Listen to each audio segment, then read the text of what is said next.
only 2K, and you have a Kale here. Yeah, the play that they just made with taking the towers as well as getting those kills brought the gold back up, and now it's, like you said, only a 2K difference here. Xayah securing the scuttle, having a flash and ult away from J4 there. I don't know if that was overkill, the flash and ult. You can't float over the wall with your R, so just flash was probably the best bet. So yeah, it's overkill to ult there, but to flash because you got scuttle is definitely not worth it when you're Xayah. And you just completed Essence Raven now, so your 2 items, you are very important in these. Yeah, and now the next 5 minutes, no flash on Xayah, leaving them open. I mean, J4 ult is going to be up before then, and in the next team fight, you're going to be in trouble. Definitely. There's no way to escape the Jarvan ult for Xayah. As we see, Ekinar will engage in the mid lane, almost a one-shot onto Samir. She will go down to the Victor. That's a shutdown. Another kill for Cleveland State. And the OG Mudkip will take down Nautilus as well. That's 2 for 0. Do they advance to Baron or do they keep looking for kills? I think they turn Baron. Where is the Kale? They need Kale damage here on this Baron. Kale. Here is Kulero. Kulero will kill this Baron very quickly. And it should go over to Cleveland State with an epic turnaround. This game was looking absolutely grim for them. And so here comes Orianna. the contest. It's the Jarvan. He will EQ in, gets multiple members. The Kale ulti comes out. It's a battle for the Drake. Shockwave will get 2. That's 2 for 0 already for TE as the Cataclysm comes out. Baron is firing on everybody. Kale will go down, and that's their damage. They're out of damage sources other than Victor. Orianna will kill the...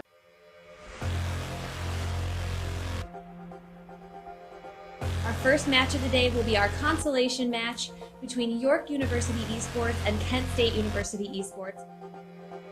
And has done really good on that champion. So when York University lock in set early, it means a lot for the success of their loaded onto the Rift for Game 3 between Kent State University and Bar Esports in our best of 5. Ornn is up in 4 with TP, so Miami's still comfortable enough to start this Drake. They need and here, like I said again, Cassiopeia out by herself. Just Reckless going in, and here comes the pop blast. Alistar's gonna save the enemy. Wait a second, double TP. Everybody's showing up to this Drake fight. This is huge. Eyes on Lucian, Karth is here. Ornn ulti coming. It goes over to red team. Not gonna be able to do much. This Big might taunt. just be the kills here. Ultimate from Samira is actually doing so much damage, even though she's not being able to move her champion around. Triple kill coming in for Samira. This might be the quadra kill. Quadra kill on Samira, looking for the penta. Going after Laser King. Is this the penta kill? Penta kill! And here we have it in the Game 3 of Miami versus...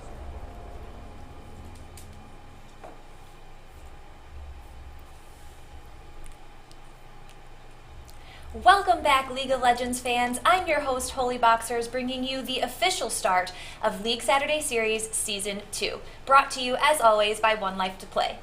Now, we do have 8 teams checked in, ready to play. Not today, of course, but we have 8 teams that will be playing in our regular season. Now, we will be following these 8 teams throughout an 8-week-long best-of-3 round robin. The top 4 teams will move on to best-of-3 playoffs, and then finally we'll end with a Grand Championship Day, where there will be a winners and losers match, which will be best-of-5s. The prize pool for this series, Season 2, is $750. So this is big, exciting stuff. Now, the 8 teams that will be competing are Cleveland State University Esports, York University Esports, Kent State University Esports, Mad City, Glacial Esports, Mingos, MEC Hysteria, and McMaster's University.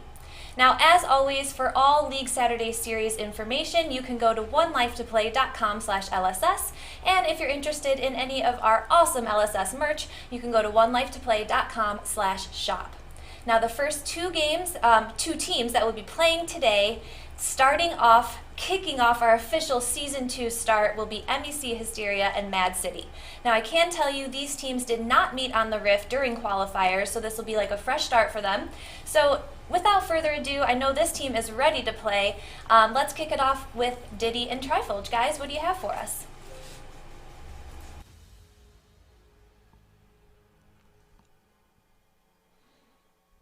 Thank you very much to the wonderful Holeyboxers, as always, kicking off Season 2 of the League Saturday Series. I'm Diddy. And I'm Trifolge. And I have never been more excited for anything in my entire life than this Season 2, 2021 just started. 2020 is over. We're on new items, It's new meta. We got great competition here. It's a new year and some new League of Legends. And Ooh. we're ready to hop into these games. It's going to be a hype day, I think. And speaking of ready to hop in, I know our teams are anxious to play, so we will get their champ select going and ready. But we should talk about the meta. First thing I want to talk over is that these two teams we are seeing are mid to high diamond average. We have at least one Masters player in this game, so it's going to be a high elo game. And we already see a Zac ban here. This is going to be targeted at Uncle Jungle.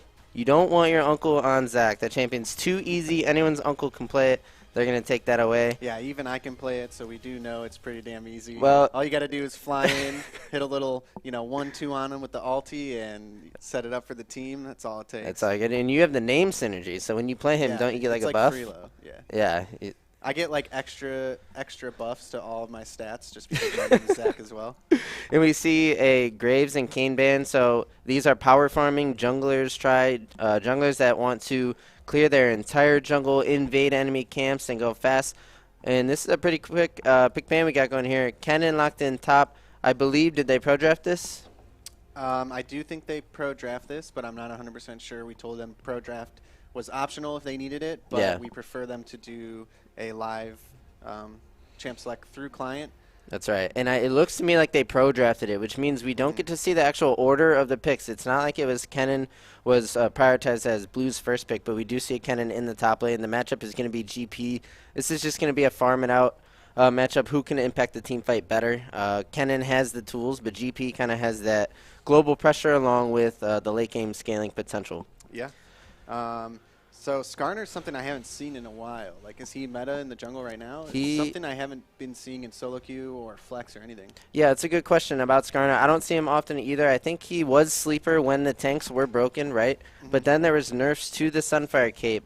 But I think he runs Chem Tank now. I think think Skarner with Chem Tank is sleeper. The only thing is he is into an Olaf who just needs to press R, and then his ulti is completely nulled. So I like the Olaf in that matchup. Particularly, especially because Olaf farms much faster and can get a level lead. Okay. And now we Victor's something we've been seeing. I think he had a high pick rate in qualifiers. Oh, for sure. As well as in solo queue and competitive play. LeBlanc, though. Yeah, that's the spicy pick coming out here for, I think it's Zip, if I'm not mistaken. Or it could be Mark Boots. Oh, for Mad City, it's Mark Boots. He's an assassin player. He plays Yone. He plays Zed. He's getting LeBlanc into Victor here. This is a matchup that LeBlanc can win. But Victor has that late game potential that we all know and love. Kai'Sa Jhin, a very, very common matchup here. Kai'Sa has the potential to 1v9 games just given her circumstances. And Jhin offers that awesome setup, long-range stuns, long-range slows, and burst damage. I like what I'm seeing from these teams so far. Obviously, we need to swap up those support runes or summoner spells for Janna. Unless. That's the secret sauce we don't know about. Or unless she's just running it down mid.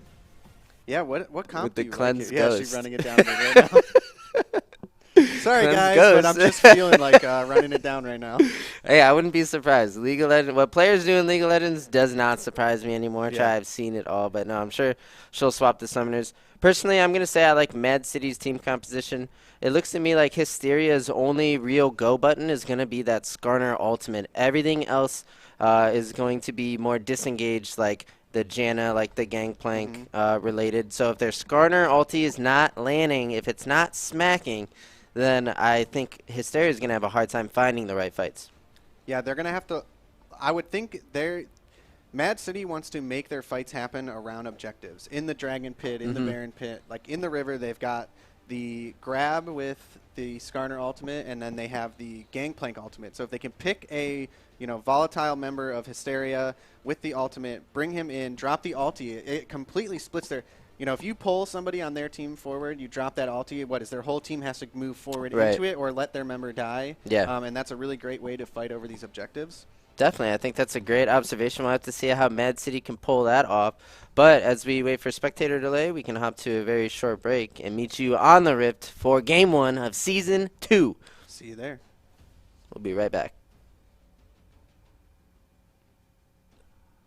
Soon. We'll be right back soon. Don't leave. Victor now, and they are able to successfully 3v5. J4 ready for that prediction on the blast plant, and unfortunately, I don't think they can take Baron here, or can they? Okay, we do see Nautilus coming in, and They it looks could like Baron barely is probably going to go over to TE unless CSU has the time to get there. And They need a Victor teleport on spawn here because they're going to do it slow enough to that Victor could probably show up. There's a ward right over, or Nidalee trap right over the wall. He could show up and try and poke him off it. Look how slow this is going down. Yeah. They will get this eventually, but Cleveland State does have time to respond. What he needs to do, he needs to be very careful of the TP as well, because the Jarvan EQ over the wall onto him will then, in response, give Nidalee? Samira the chance to get over as well. Nidalee with the spear landing is looking to get interrupted from the Nautilus. They have Ori to zone, and it absolutely one-taps the Nidalee. Baron goes down to TE. That was some disgusting damage. Yeah, wow. From Oriana, who is sitting on 3 items. That is a Ludens into Morello death cap in Season 11. Goodbye, Nidalee. And we see this, the power of the Oriana Jarvan here in the teamfight situation. The moment Cleveland State grouped on Drake, they were 5v3 and went down to that nasty combo.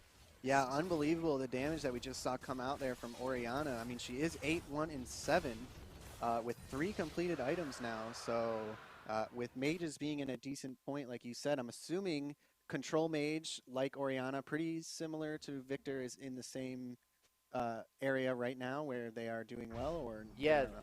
Mages are doing well in competitive. Mages have kind of lost their footing in solo queue because the games are so Assassins, I fast, guess. and Yeah. basically because of assassins.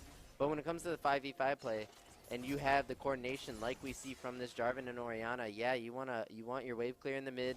You're happy to build Ludens in Morello Deathcap. That seems to be a fine build. Victor in a great spot as well. So we see the mages facing off. It's just it's just such a clear combo, the Jarvan Oriana, compared to the Victor and the Nidalee, who do things have been doing things in this game on their own, but have not really comboed together necessarily. Yeah, they don't necessarily have the best setup. You know, Yeah. the Cataclysm with Ori, you don't even need Oriana all. If there's a Cataclysm and they're in there and you get the EQW from Ori, then, sorry, the QW. R. You bring that all back. Oh, you don't right. even need the R. That combo, one-shot Victor or whoever, Yeah. one-shot Nidalee, you don't even need the ult. Yeah, pretty nuts combo here, and we see Kale can deal with these Baron minions pretty freely here. Is working on our second item. The 4-man unit in the mid doing the same, so they're pressuring Baron in 2 lanes, TE right now. We'll have to see if they ever split 3, or if they pull the trigger, but Cleveland State's comp operates best when TE is engaging. We see a Shen taunt land. Kale, I think, does win this over time. As we see some of this Rift Maker damage coming out, Shen will flash. I think Cool Arrow is happy to just take that, possibly even re-engage. There's no siege to be had mid, so TE looking at options. I think diving this Kale, they're going to full rotate to the Kale now.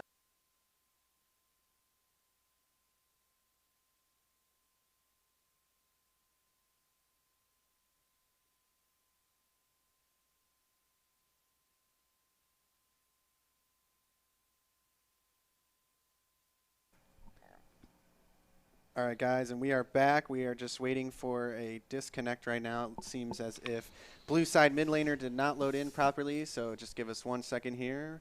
Game is paused. Once this is loaded in, we will get right to the action. And try. The stakes are already high. This is a round robin between 8 teams, and top 4 go to playoffs. So every single best of counts and matters a ton. 100%. These teams are going to look back. The winner of this series will look back and need this win to be top 4, I bet, because I think the league is going to be pretty close.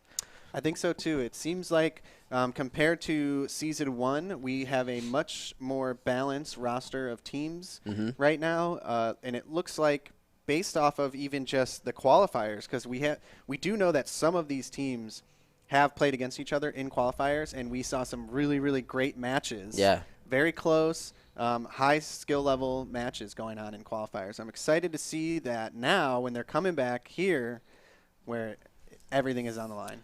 Yep. Yeah, now it's for stakes. The qualifiers were pretty hype who can get in the league, but now this is it, baby. We are live, and we are getting onto the Rift now as we see players spreading out. My eyes are going to be on where does Olaf and Skarner start. I think Skarner wants to avoid Olaf, but I'm not too sure. I'm not very familiar with the Skarner pick. Interested to see if Uncle Jungle will pull something out of his sleeve. Yeah, so this is a pretty standard 5-point defense here. And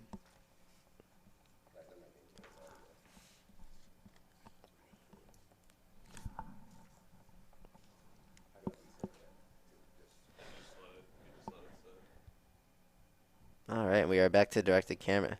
So yeah, I think MEC Hysteria with the LeBlanc, the Jhin, the Alistar. I think they just have more setup on the bot half of the map. That's where Drake is located. I think they have better pick potential and a bit of a stronger early game. But when you look at Kaisa with the Janna to support her and the Victor Gangplank late game, I think MC wants to go Giga late game, Mad City. okay, I like this. Looks like they're going to go take a blue buff from red side here.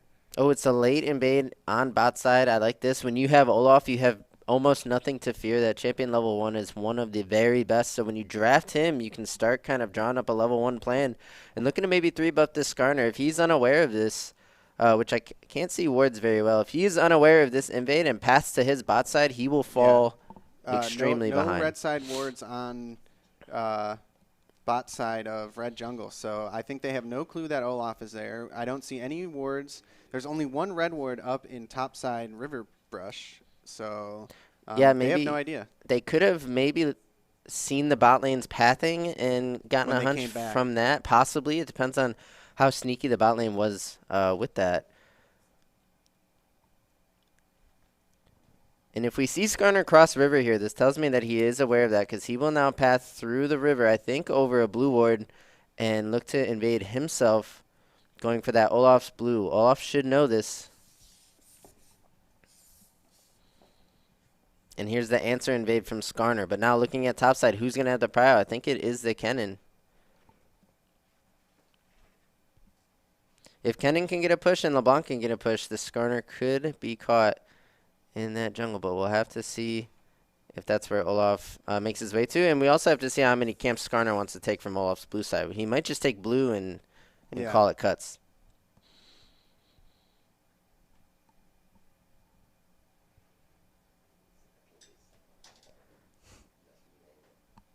Now we see Gangplank here. Kennen went with a call start. Oh, here's the Skarner, though. Skarner does appear. Will land the Q. Flash stuns. Hey, this is going to be a Kennen flash followed up by the Skarner ulti. Or I'm sorry, auto. And first blood. So I got surprised there. We need to actually, if you could fix the Fog of War. Right now, if you go down, it says Fog of War blue. You change that to both. There we go. We got ganked. I got ganked right there, straight up. We got ganked by Skarner. I was saying if I was that Kennen, I was dead right there. Right, that's right. I was saying if Skarner was punished on the invade because of the power, as we see an Olaf gank coming through the mid lane, he will tag the Victor up, who's going to have to probably flash. Ready to fight, though. I think Olaf wins his eyes on him. He can do a lot of damage. He knows Skarner has no flash. And that's it. We see a mid-jungle 2v2. It's really tough to deal with LeBlanc and Olaf. LeBlanc is hard to hold down long enough to kill, and Olaf is just hard to kill, period. So the Skarner and Victor are happy that Victor didn't have to flash. If you look here, Kennen is up in the red side top jungle, looking to maybe make something happen here. I don't know if they were trying to look for a dive. He's on his way back top now. Olaf is just murking up the red jungle. First he takes the entire bot side, and now Skarner's over there looking for what camps. It looks like maybe they respawn at this point, but yeah, really nice opportunistic invade from Castle here. I believe that is the Masters player in the lobby. And here comes the possible dive. Olaf hanging out in between turrets. LeBlanc is going to take aggro a bit early. Oh, he gets hit with a stun, though. Oh, no, if he takes aggro, yeah. And he will now trade. So it's not too bad, I guess, but Skarner gets that kill. Victor still 0-1. So the play isn't over try. It's all about can Skarner bounce this wave for his Victor, or is Alistar going to prevent that? Because LeBlanc's too low to stop the Skarner, but the Skarner wants to bounce it for his mid. Because if he leaves the wave like this, then it's worth for the LeBlanc. if she can get a recall in without being punished, because the Victor will be losing minions over time. So LeBlanc now can recall with the minion raid coming to her because Skarner hit it a couple times, and that's a pretty decent recall for LeBlanc. So I'll call that worth for the trade there. Yeah, that looks good. And we see, while we were talking there, we missed Gangplank actually went and got some really great deep vision into blue side top jungle. So you can see a ward outside of blue buff, and then one pink in the brush. I don't know what you call that, but... What a GOAT top laner. We see Alistar will look for the headbutt pulve combo on Kai'Sa, forcing the flash because Olaf was right there. If that combo landed, she Here probably comes would have Victor grabbing the Skarner buff there and then just backing off. Looks like the play is over here, but they need to be careful. I would assume, like, in the next couple minutes, Olaf is going to be looking to make a play on this dragon. Yeah, and what's really important is this mid lane right here. LeBlanc has a lost chapter, which gives her some push power and some mana regen. If she can have push on the Victor, Victor has to just ping Mia. And when LeBlanc is missing, you really can't contest the LeBlanc Olaf. So I'd like to see them translate that into Drake 1. I feel that pain right there. I mean, as soon as that LeBlanc goes into the river, you're just spamming Mia. You can't follow. If you walk into that brush, you're just dead. And if you don't do anything, they go bot lane, kill your laners, and there's not much you could do about it. That's right. We see Olaf teaming up with Alistar. This is great to see at the 6:45 mark. We already have support jungle duo running in here with confidence. Kai'Sa will open up, but no flash means she can't really afford to get targeted here. She needs to hit that plant. Very good. And it's a scuffle over blue buff. We see mid laners fighting each other, but here's the 1v1 LeBlanc potential. Ignite comes in. Yes, the flash. Victor cleanses, but will go down, and that's exactly what you're talking about, Tries. We see a fight breaking out over blue. Skarner, the focus. That's a shutdown. GP ulti will help out the situation. I thought I saw GP ulti for half a second. Yeah, I don't know what happened there, but I think maybe it was the Alistar knockup had a small, like, weird AoE on the ground that kind of, like, for a second like there a in the cannonball. chaos, it felt like it was coming down. And it's on cooldown. It looks like it. Maybe we caught the end of it, the very last one, because it is on cooldown here. And yeah, that shutdown on Skarner is pretty huge here for blue team. For MC, we see the 2v2. Kai'Sa no flash. Jhin with a full clip ready to unload here. Second shot will kill Jaina. Autos off. He knows Kai'Sa has no we see flash. the flash. Oh, and it's not enough. He kind of paced horizontally for a second, but let's see if he can level 6 right snipe. here. A little bit of pressure here, and we do see the Olaf taking advantage of the fact that bot lane is has to lick their wounds, and Kai'Sa has to return the base, and Jaina died. So Olaf invading the jungle again, and we see a bit of a farm lead here, but Skarner with the 2-1 not doing too bad for himself.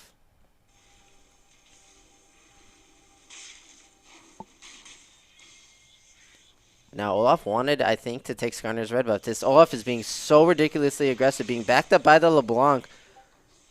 So, yeah, they need to be careful. There are 4 members in that quadrant. Risky business. I don't know what Jaina's doing there, but I guess right place at the right time. Protects the Skarner's jungle. And back to farming.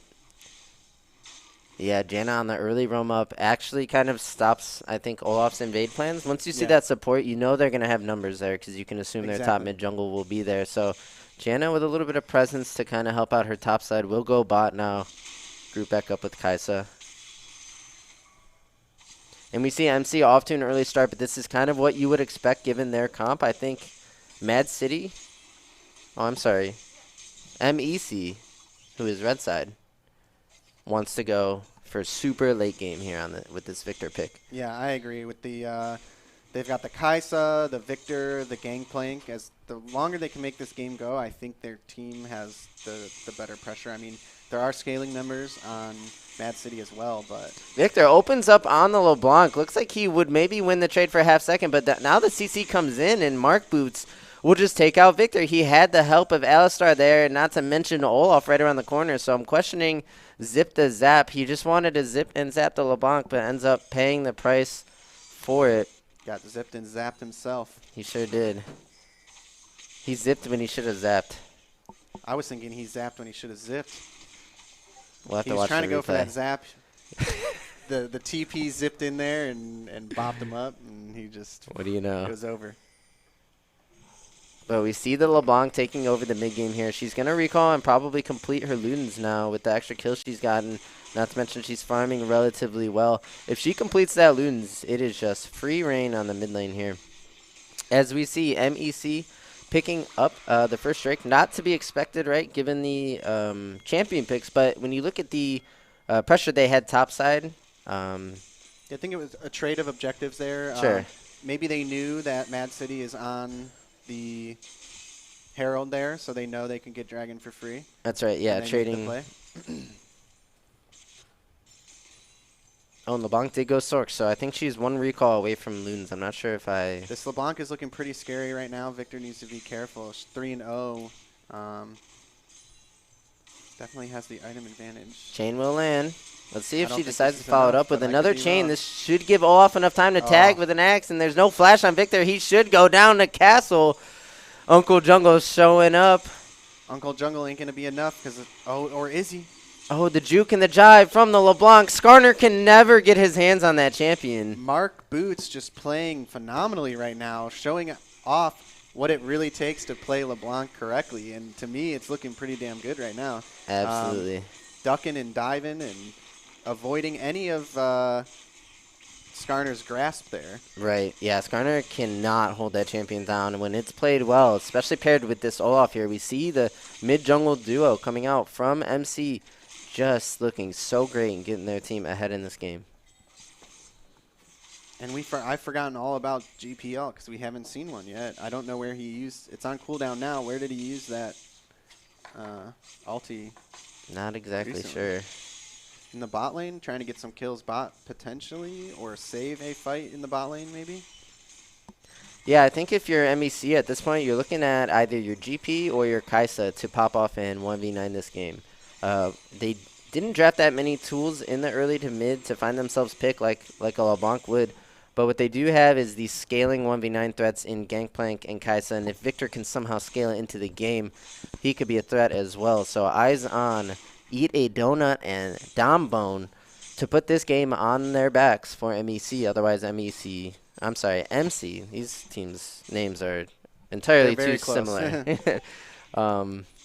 Otherwise, blue team will probably steamroll this lead into a game win. Oh, it's MEC Hysteria versus Mad City. Okay. Oh, thank you. Production is the GOAT. Yeah, that does make it easier to distinguish on a quick glance.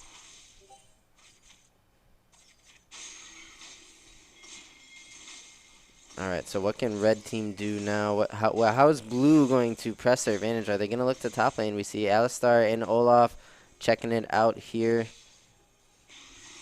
No Gangplank yet. They should be able to hit that turret.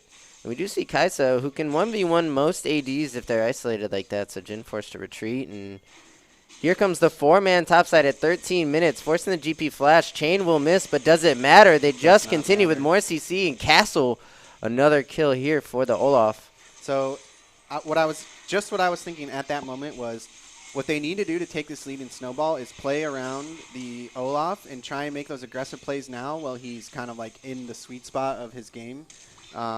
And they're ahead. The only issue I kind of have with their comp right now is that Kennen actually has Ignite. Is that because he took Sealed Spellbook? Yeah, it is. Okay, okay. Yep. I was going to say, to me, that's a big, like, you know, if they had that TP, they should be playing around the objectives, playing around bot side, making the TP plays with Olaf, getting, like, the next goal I'm thinking is get Dragon in a minute 10 with your whole team. Gangplank ult, I don't think is going to help that with the position that they're in. They are up in kills. LeBlanc is big. A Kennen ult could turn the whole thing. I don't think GP ult would be enough at this point, at least. Yeah, definitely. It is because of the unsealed spellbook. We should see a mid to late game for drag number 2 or 3, even TP coming in from Kennen. But we also did see MEC with a nice counterplay onto bot side where Skarner saw the 4-man top dive. He decided to dive bot himself, giving another kill over to the Kaisa. That's Dombone picking up 2 here and already has a Gale Force. So it's starting to look like Kaisa versus the world here. As we see Kennen with the all-in, that Ignite might come in handy here. That's a good amount of damage. We'll see. Jan is there to support the GP. Yeah, we see Skeggy here to help the GP, but I think one Olaf X might just mean it's eat a donut. Yeah. No flash. There's no way to get away from that at all. So one thing here is I have never seen a Kaisa Gale Force. So is that a good option, or is that kind of like an off-meta? I think it's one of the of the three. I think it might be the rarest purchase. I think Kaisa usually goes for Kraken Slayer. Yeah. But I think you need to dodge Alistar Q W, and you also need to dodge Jin W. You need to dodge LeBlanc Chain. There's a lot of cooldowns that a Gale Force will help with, but I do see Kaisa's most often opting into Kraken Slayer. We see a knock-up on the Alistar, followed up by a stun. He will ulti and flash away, but is the follow-up there? Good look here from MEC as they take control of Drake Pit, and they are clearly playing for Drake's soul here. So will it be enough? Gangplank does have TP. Kennen is on his way down right now, so we're going to see a fight here, but Alistar is pretty much out of the fight. No ulti, low HP. Here comes Kennen. Eyes on Kennen on the top side. It looks like they're going to get Drake. He stepped on a ward, so they know he's coming. And blue team here. Mad City's a bit too late. Kennen standing on a pink and clearing it. Red team should be aware that there's a Kennen around the corner. They don't want to look too hard. Here comes LeBlanc, low-key forcing, taking a lot of damage back. I think she ignited the Skarner, and Skarner will just retreat. And that is MEC Hysteria picking up Drake number 2. We can see a clear focus on Drakes for Red Team, whereas the mid-jungle duo of Mad City is just attacking champions that are flashless, basically. Yeah, I think that for MEC there, it's a great setup on Dragon. They had the vision control. They sat in that bush. Alistar was maybe 20 seconds too late for his vision control, and by the time he got there, they already set up ready for him. And we see a 2v1 attack. Gangplank just there a little bit too long. Maybe not expecting the Alistar to be hot on his tail. He's going to have to eat another donut here. And will it go over to LeBlanc? It will. Mark Boots, just so fancy on this LeBlanc, even with that KS. Yeah. 5-0, picking up every kill she can get, looking really good. And to me, that is just like, that's worrisome for MEC. Definitely. LeBlanc's one of those champions that if she plays it good into the late game, she could absolutely demolish the squishy members of MEC and make it really difficult for them to have a chance of coming back into this game. That's right. We see Olaf here running into Victor. I think if Victor can kite with the Janna, I think they actually win this. Watch Red Team here, but Olaf, crazy damage here. Does he get out? That would be a spectacle. That's worth it. If Kaisa can Gale Force in and get the shutdown, that is absolutely what you needed here for MEC Hysteria. It's looking like the game is on Dom Bone's shoulders now. And the Gale Force paying off. Due to that, she gets the 300 gold shutdown. Maybe would not have been able to catch him otherwise. I don't know. I mean, he did have ult activated, and he was on his way out of the jungle with members of his team closing in from River. Potentially without it, he would have gone away. Possibly try. So already cashing in on that Gale Force active, making it look very useful. Although Kaisa is a champion that does have an invis and a dash and a shield. So does she one-shot him right here? No. Gangplank can orange the first chain and prevent a double chain, and I think outside of that, LeBlanc cannot one-shot him at this point. But you don't think you could chain, get the orange, double Q, and do big burst? You could, but I don't think it kills him. I don't think it kills him. I could be wrong, though. Not yet. Maybe so. She's working on potentially, what, a Rabadons at this point? I don't know what Hex the Flash path is. coming from the Alistar will get Gangplank Flash, and you will take that every single time. If you are hit him up, Rob hitting him up with the Hex Flash here.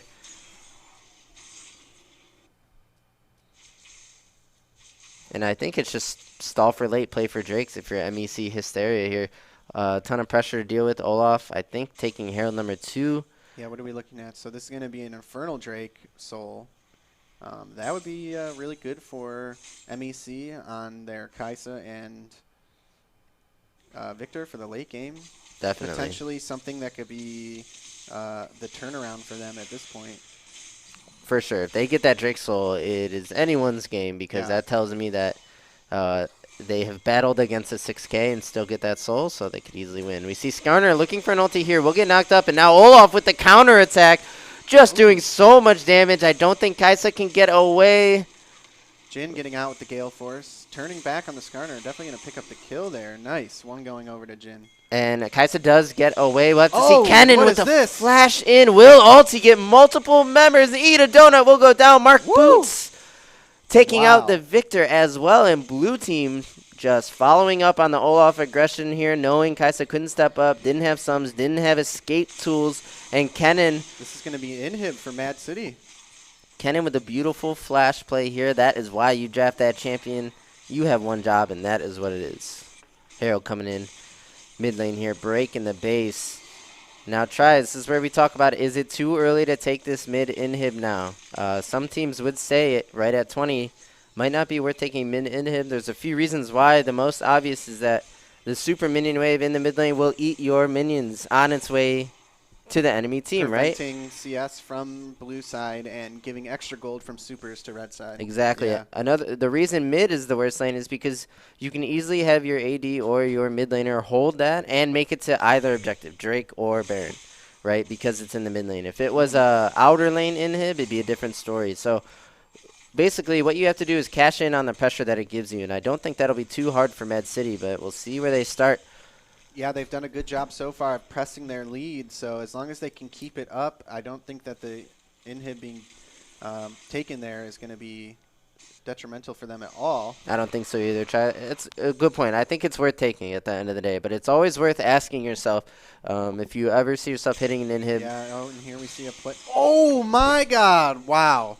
Wow. That's what I was talking about. Good earlier. night. LeBlanc one taps the enemy Kaisa. Her first death. She just disappears. That's got to feel rough because that is your win condition for MEC Hysteria going down in about 1/2 of a second. So here they're kind of messing around in base, pushing that wave in. I don't know after they get that Kaisa there, I think it'd be best to just... Okay, I see. So they have Jin bot pushing up the wave. They're going to meet here in the bot side and take this tower while they pressure red side off of defending it. Yeah, and they're kind of... Oh, baby. Oh! The follow-up with the Jin W, and now Uncle Jungle is going to have to block some shots. But we see that Janna returning to the base. Here comes Mark Boots landing another chain, making it look too easy. Here comes the Kennen, but there's no flash on him this time. Kaisa actually able to open up in DPS. This could be a red fight. It's a tower dive. I don't think it's enough. Mark Boots is just too insane right now. His damage is out of this world. You're absolutely right. Between Mark Boots, the Olaf LeBlanc mid-jungle just Is running. that going to be a 22-minute game one? They are on Nexus Turret's try. I think it is. There's a wave here. And clear victors in Mad City. Wow. Excellent game here by Mad City. Took the lead early and just kept rolling with it. Kept the momentum going and closed out the game with a 23-minute win for Game 1 of LSS Season 2. Trifolge, that was textbook here coming out from Mad City. They are looking insane now. Yeah. Wow. Just from that one game. Yep. They are looking great. So I'm wondering, as we head into Game 2, like what... There's a paper. So as we head into the next game, I think it's going to be exciting. I think, you know, now MEC has learned, like, you know, what they can and can't do. Don't let them get that lead. If they get that lead, to really play methodically and, you know, recognize where they're trying to get this pressure going and be ready for it. You know, now that we're into Season 2 or out of qualifiers, we're going to see a lot better games, I think, because best of 3 instead of best of 1, right? That's right. Now they have got to play against their opponent. Like we said, this is the first time these two teams have played against each other. And MEC is going to come into this game with a little more knowledge and be a little more ready. That's right. And a couple key bans on some champions that really give them a hard time could really switch up just the meta of the series try. And this is the first best of 3 that I can think of that I've seen other than the Korean and Chinese games that have been going on, the Demacia Cup and the Tespa Cup. But we have just been doing best of 1s here. There's been a lot of best of 1s on Battlefight tournaments, so I'm just excited to see a best of 3 play out and some draft adjustments. But I want to talk about how Mad City closed this game out. It was really textbook, and I think I can summarize it easily. You draft Olaf LeBlanc, a 2v2 that cannot lose, and you're going into Victor Skarner, a 2v2 that cannot win. You win 2v2, Olaf invades, LeBlanc backs him up, kill Victor a couple times, take Herald, drop it, take mid, once mid turret's gone, you rotate 4 top, dive gangplank twice, and then you just win Drake fights. Yeah, Like, it was so clean, and I just want to emphasize mid-jungle duo and how important it is, not only in draft, but when executing in-game. Yeah. Oh, man. I'm excited to watch these games. The more, Yeah. So, for anyone who didn't know, while we're waiting for this next game to get started up, you know, little league hiatus for me. Just jumped back in, so I've been getting back into the meta, kind of learning what the new items are firsthand so that I could be prepared for LSS. And, man, I've been enjoying my time. So, with that being said, flex with the boys. Yeah. You know, solo queue is a different animal. Solo queue is a different animal. That's solo right. queue is no longer an option for me. I just can't bear to play with the current meta of people's attitudes. Yeah, sorry, I got a little distracted as we well, we were as frozen we did on the freeze screen there for a little bit, for but half we a are second. back, and yeah, I just can't deal with the mental attitude of solo queue players. So for me, it's flex with the boys or mute all. Yeah, or nothing at all. Or nothing. Yeah. What of your top 3 champs on the new meta, new season? It's hard to say because I've been playing a lot of roles, but I would say still it's either mid or bot. Okay. So like Zerath, Vel'Koz, Okay. Kai'Sa, maybe. What Yeah. about you? So in top lane, Wukong still. Mhm. Camille, except I'm not pulling her off like I No? should be, and Aatrox. I'm Why- actually fine. What's wrong with the Camille lately? Her, if she builds Thunder, she's just really wonky. If she builds Triforce, she's extremely squishy, and you just get one tapped if you make a single mistake on Camille. 'Cause I see, like, if I, basing it off of what you might see just on tier lists and stuff, I see that she's up there for top lane. She's up there. She's flavor of the month for sure. But it's just, I don't know. I think people are maybe learning how to deal with her too. Yeah. Is another thing, because once she becomes flavor of the month and pro viable and all this, you have so many Camille imposters out there, and then people get to learn how to play against it. And then when I play, like every now and then, I'm just like not. people are used to now, like how it works. Yeah, versus, yeah, like, before maybe. when it was a little more niche, like Yeah. it was like okay, you surprise either people. you play 100 games on her or you win. And now Yeah. it's a little like now that a lot more people are playing her, people are picking her up a little easier. And For sure. And also, it's my own personal issues with Camille. I think she's a great champion at the end of the day, in the right hands and in the right matchup, too. Matchups are obviously very important. So I could never blind Camille in solo queue, for example, but I would counterpick with it. Yeah. Can you? What about your other picks? Can you blind pick any of your other? Wukong has some tough ones, but yeah, you could blind Wukong. And then Aatrox is like my premier. If I'm like first pick of the entire draft in solo queue, I'll probably go with Aatrox. I think he's good in most games. Well, he's just like absolutely insane. He is pretty insane. Yeah. The times I've seen him, he just goes off. Yeah. Yeah. They're going to nerf Gore Drinker, though. They're making it They so need that. to, I feel like. Yeah. I thought they were. I thought they had the intentions of fixing healing or like nerfing it a little bit so that it wasn't like right now. I feel like almost every game you have to build Grievous or you just lose. Well, it because was the healing items are really good. It was already like that last season. That's what I'm saying. I thought they were intentionally trying to like dial it back a little bit so it wasn't as important to like, have Grievous. It's hard to say like what they want to do versus what they also wanted to take Pantheon out of support, so they buffed him, and now he's broken in 4 out of 5 roles. So what they say they want to do. Was he banned last game? I'm sure he was. Yeah, I don't know if he was, but we'll see, and maybe they don't play him, but I maybe think that's he's something that slips through now that we're talking about it. But maybe if you have to make adjustment bans, like say MEC has to ban like all off LeBlanc, maybe a Pantheon could get through something like that once adjustments are made and we see. So we are just waiting for this game to start here any minute now. Chat, let us know what you've been playing. What are your top picks for solo queue right now? Let us know in the chat. Holyboxers, our awesome host, will relay it over to us, so maybe we can dissect your picks in our free time here while we wait for the next game. And Holyboxers knows the meta. She does. She does. And she's been playing a lot of TFT. Oh. You know? She knows how TFT comps meta. work. Huh? She knows how comps work because she plays TFT. Yeah, the basics. Yeah. She knows how league comps work regardless. She could be a league coach, I'm saying, because she knows how like synergies are important. the league coach. I'm just saying. 1Life2Play assistant coach, Holyboxers. No, but Chai, you're talking about healing. So what they did do is they introduced 60% Grievous, right? A fully completed Morello gives you 60%. Maybe the AD one's Dominic or whatever. Am I not wrong?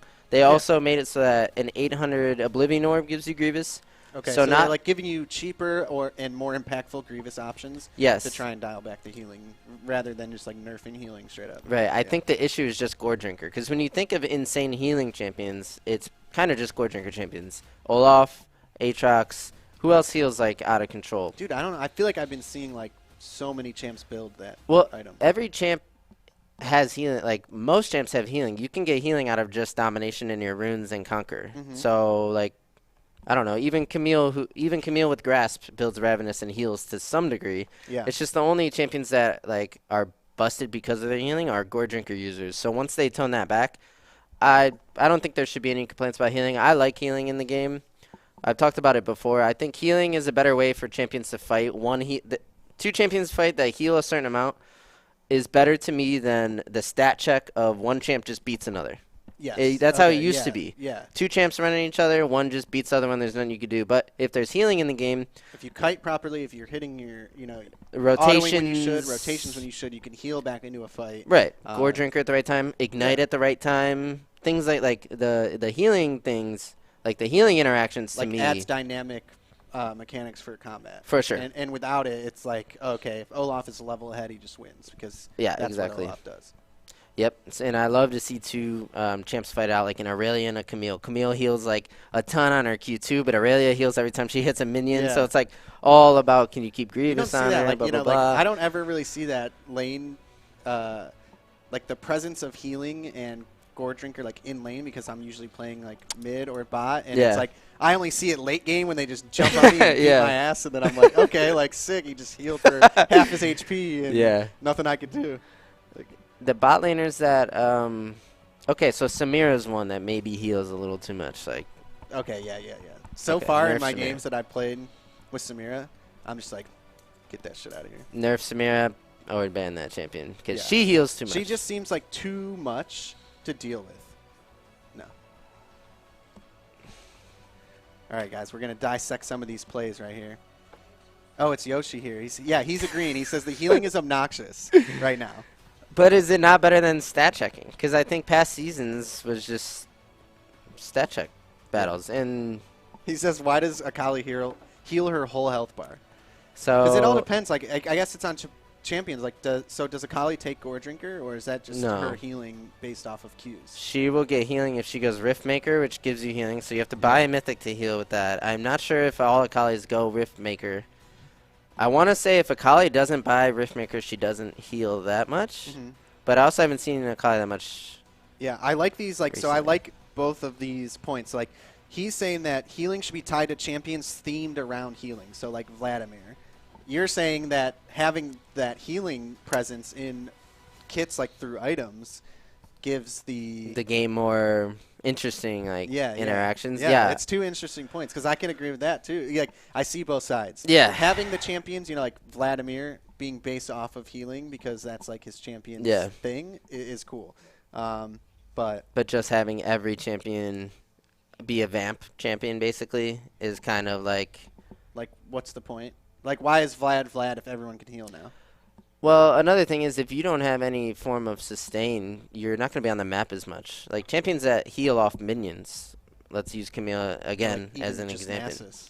Yeah, like even just Nasus is the healing in his case. Like if you don't have that healing off of minions, if you get chunked to 50, if that means you have to recall, then that's so much pressure loss from your team. Yeah. You're better off like you would.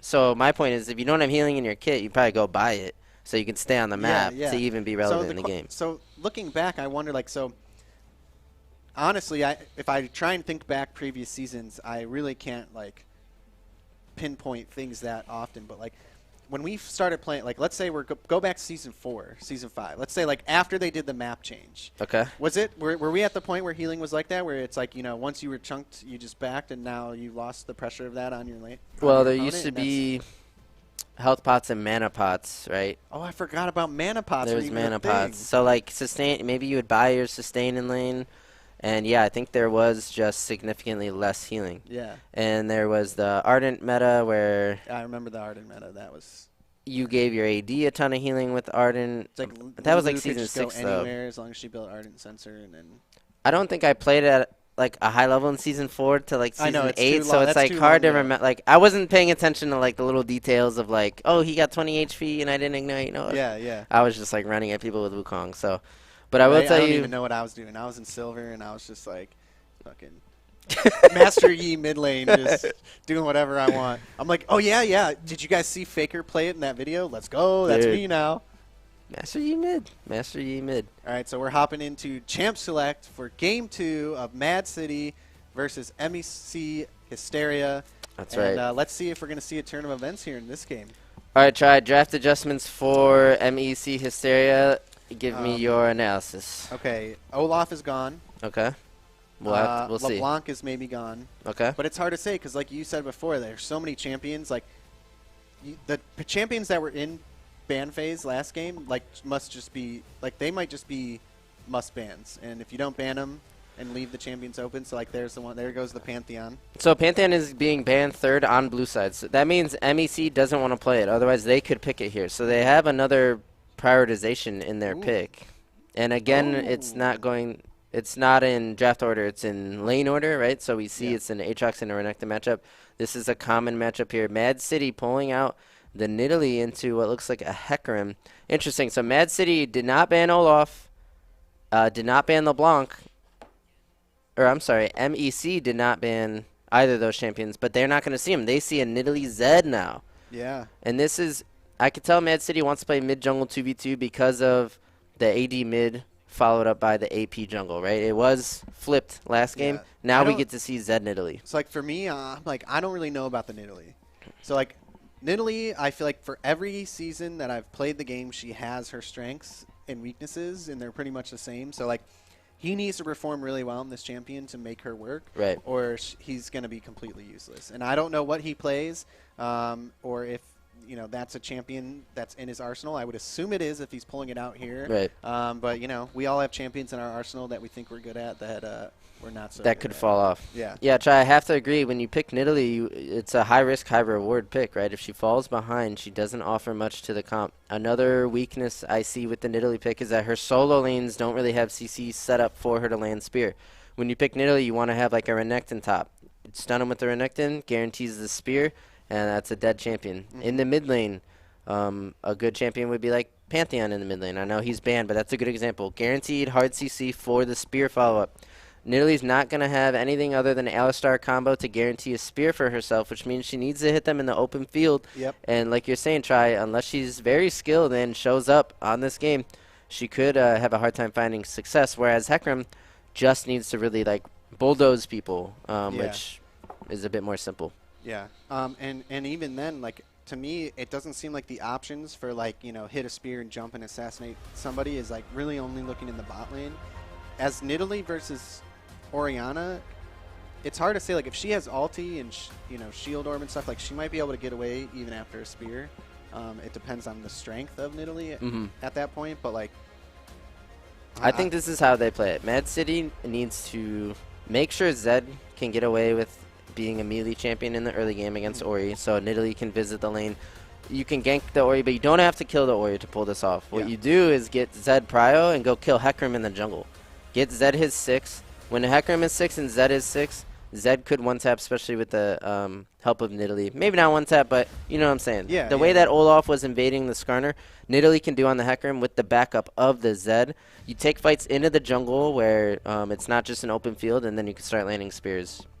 Okay, I like that. I like that.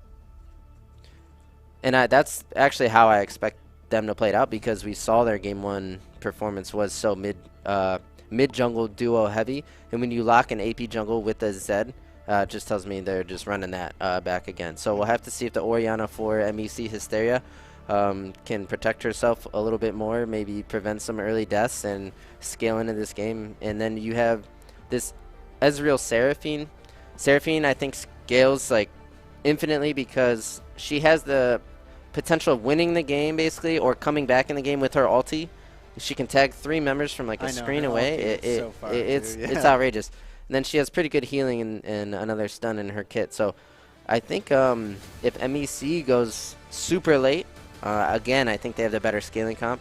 It's just that the issue was last game was getting there. Will they make it there? Right. To prevent Mad City from scaling or like getting that lead and then snowballing the early game. Mark here performed amazing on the LeBlanc. He if really he did. performs the same on this Zed, it's going to be a tough game for them again. Ezreal, Seraphine, Orianna, like if he gets a couple kills early, he's going to be a menace for those characters. With or without the help of their Hecarim. I mean, that's how those assassin mid laners can be. And I feel like in the new season, you see like, characters that I thought like, oh yeah, they're good before and they one shot before, like seem just crazy. Even more crazy. Yeah. I mean, I was trying to think of a good way to say it, but yeah, they just seem crazier. Even more crazy. Even I think more crazy. It's worth pointing out that Mad City is going assassin like mids, and they're pulling it off, right? They're drafting around it. They're finding success on LeBlanc. I think the 5v5 meta is more mages, just team fight at Drake guys. We have Ori. We can shockwave them, and we can scale 8. We have wave clear, but Mad City's saying, no, we're going to draft assassins and just stomp early. I know. I like to see that. Like, assassins can make the game fun to watch. For sure. But not fun to play. Well, depending good thing if we're you're watching. on the receiving end. Yeah, good thing we're watching, and good thing we are not this Ezreal, Seraphine, or Orianna. But Orianna could get at early Seekers, which is crazy I would good assume item. she will. Yeah. Right? Yeah. And we'll have to check Zed's damage against the Seekers here, too, because that might be around the time he goes for an ulti, where he kind of needs to land everything on that Seekers to get the kill. But this is also situational. It really comes down to mid-jungle 2v2 execution for Mad City versus the scaling and team fighting of MEC Hysteria as we load onto the Rift here without a break this time, I think. I think we're just having a good time. We're just doing it live? Around. We'll just do it live. Every time Mad City's in the streets, they go, yeah. Nah, bro.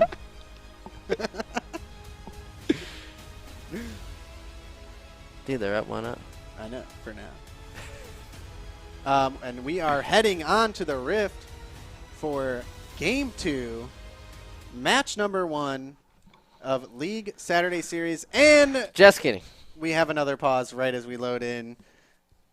They're like Diddy and Trifolge. They're pretty cool, but we're just going to give them a hard time in these games. Just as soon as we load in, somebody DC.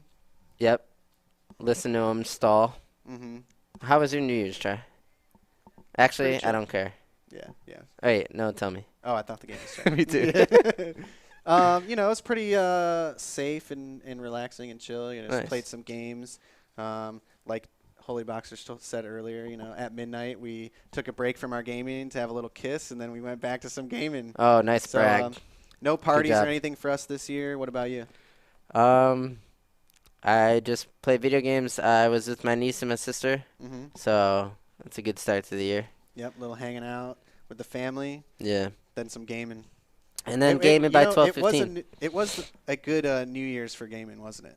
Oh, yeah. It's a No great need for an news. excuse on why you're not going to go rage with everybody. Oh, COVID. Just going to play some games. All right, and we are now loaded in, and the pause is over, and let's get into this game. All right, we are back. This is game 2. Mad City. Where are you from? Up 1-0. Up against MEC Hysteria here. And I believe team names are flipped. I think. Yes, MEC is now on blue side, and Mad City red. Good thing. We just caught it early. No problem. No problem. We have 5-point starts here. Nice, respectful starts. Yeah, pretty respectful starts in both games. Let's hope that this time they don't give up a quadrant of their jungle for free and they get some vision down as they return to their lanes. Yeah. We actually that was saw a misplay they made early on in game 1 that kind of led to the Olaf having the more pressure into the early game, giving them that lead. Olaf did get a camp advantage out of that invade that we saw game 1, but Skarner was able to pull off the top gank on Kennen, which kind of made it evensies. But when Olaf does get that counter jungle advantage and gets up a couple camps, he can steamroll that and no win, and I think that is what we saw. As we see a late invade on bot side from Red here. You do this with Nidalee all the time. Her autos are really oppressive here. She can win smite with Q. And Smite will go over to Yep, the she gets Nidalee. Now that she's level 2, blue team has to leave and they lose red buff. Oh, this is twice in a row. They get the late invade and it works for them. Yeah. Yeah, Mad City came prepared, ready to go at level 1, getting themselves advantages. Hecarim forced to, he's walking up to his blue side to even get started. Because Nidalee can now take his entire red quadrant. And what Nidalee can actually do here is try and get that red quadrant again with the help of Zed. When it respawns for the second time. Let's see if she passed that way. Because Nidalee can now go to her blue quadrant here, get her 3 camps, and look to get back on the map with blue buff. And then she's already visiting mid lane. Oh, it's because she's going to cover the response invade from Hecarim, who's still at 0 CS. Yeah, that is rough. I mean, so they're taking his... Oh. Zed is there to back her up. They're looking for him in his own blue, but he crossed river, and now he's crossing back into the mid lane with 0 CS, so now they know he did nothing. So bad. They know he did nothing. This is really bad for him. He's going in now. They're going to spot him on this ward. He's going to be level 1. I don't know what level she is right now. She'll be 3 if she hits 12 CS. Oh, no, she's going for him. She's level 3 now. Oh, and she's going to find him. Oh, Directed no. camera. I know, that camera, sauce. please. We're watching the bot lane Those duo two minion autos. minions. Oh, Wait a second. My eyes are on the mini map, but we do see the duo 2v2 kill. It looks like Ezreal gets away there. Who was that died there? It was Seraphine. It looked like Seraphine's getting away there, and as she's walking away, there's just 2 minion autos just lagging behind that hit her as she's getting under tower. That is so unfortunate. Yeah, unlucky there, or perfect calculation for red team as they pick up an early kill on Kaisa, which is not what you want to see for MEC. Renekton almost finding a solo kill on Aatrox, but trading flashes, and now the Nidalee that was just taking his blue side. Renekton with a nice 1v2 kill, right? Takes the Aatrox out as Nidalee is approaching. The false confidence here cannot get too close to that Gator. We see Zed. I think if he hit the Q there, he would get a bit of CC. That's another thing, bit of Try. healing. The fact that he missed that. Exactly. Like when you play around healing as a mechanic, if you make mistakes, sometimes you get bit for it. You have that potential HP, but you actually have to execute and convert it. Yeah, so look at this jungle difference here. We have 25 CS on Nidalee and 8 on Hecarim. And Zed with what I think is like a lane. Oh, okay. Ori did bite him back, but now that Ori's and Zed actually getting the better of that trade with the electrocute and kind of chunking her out of lane, right? He has energy, she has mana. She can now no longer hold this wave. She's going to need jungle help, but Hecarim is extremely far behind. He is not in a position to help her. He's going towards river to look for this crab, but like, what is the point of that? I mean, if you run into Nidalee here, Nidalee's going to get him. Sure did. If she hits a spear. She can look. He's looking into his bot side, but there's no camps up, and if she takes these wolves right here, it could be a possible dive. So here's where the jungle mid, they don't have the synergy to guarantee this play. Okay, they have Aatrox to. pulling up too. And now look, Ori is forced to back off and lose this entire wave. Hecarim can soak it, but that is not what you want to see.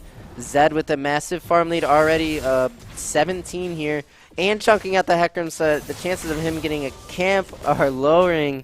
Dude, and Mad this is City crazy. is like strangling these guys with no mercy. It's crazy. I mean, the way they're moving around the map is just pressuring them so hard. Like you said, choking them out of that mid wave, making her back. No longer forcing her TP. Any chance to do anything. Yep. So now you get Ori TP. As she's losing minions, she's TPing to fix her wave to make sure it bounces. Now you collect that, you're on Serrated Dirk, plus Longsword and a ping. All you need now is your 6 for Mark Boots here, and you're ready to just start attacking. Yeah, let's start engage here, but Hecarim is right around the corner. This could be what Hecarim needs to find himself in the game. If he can get a takedown, Jiggity pretty far up, will get exhausted. I don't think he has any options to escape here. Will hold both of his summoners and go down to bone. Yeah, good play there. Hecarim at the right place at the right time. Nidalee was in base, so no chance of having a 3v3 there. Not sure if they knew that, but they do have good vision control for blue side in the bot. So probably pretty confident there that they were going to be in a advantageous situation, and it pays off. Yeah, Try, that could have been a lapse in tracking, right? Because if you have that much information on the Hecarim in the early game, you actually have no excuse to die in the 2v2 getting ganked without the support of Nidalee. So they probably could have deduced where Hecarim was prior to that gank and failed to do so. So great pickup for MEC Hysteria, especially Bone here, getting a kill on Ezreal. And he's not too far behind in farm. And Ezreal is a champion that can 1v9 games. Given the right circumstances, he'll have to be ducking the Zed and dodging the spears. But so if he can Nidalee do is that, on blue side rafters right now, so potentially, oh, here comes the TP. This looks like it may be good for Mad City. it's good for MEC. The TP actually is only a cover play. What do they use with this man advantage? With their Aatrox being in the red quadrant, what do they get from it? Renekton forcing Zed Splash basically for free. Getting the flash, getting the TP, really for nothing here. I mean, maybe saving some members on Mad City, but not really much. I mean, we're still looking. I mean, the jungle is 50 farm on Nidalee to 27 on Hecarim, and looks like it might be a 3-man dive bottom.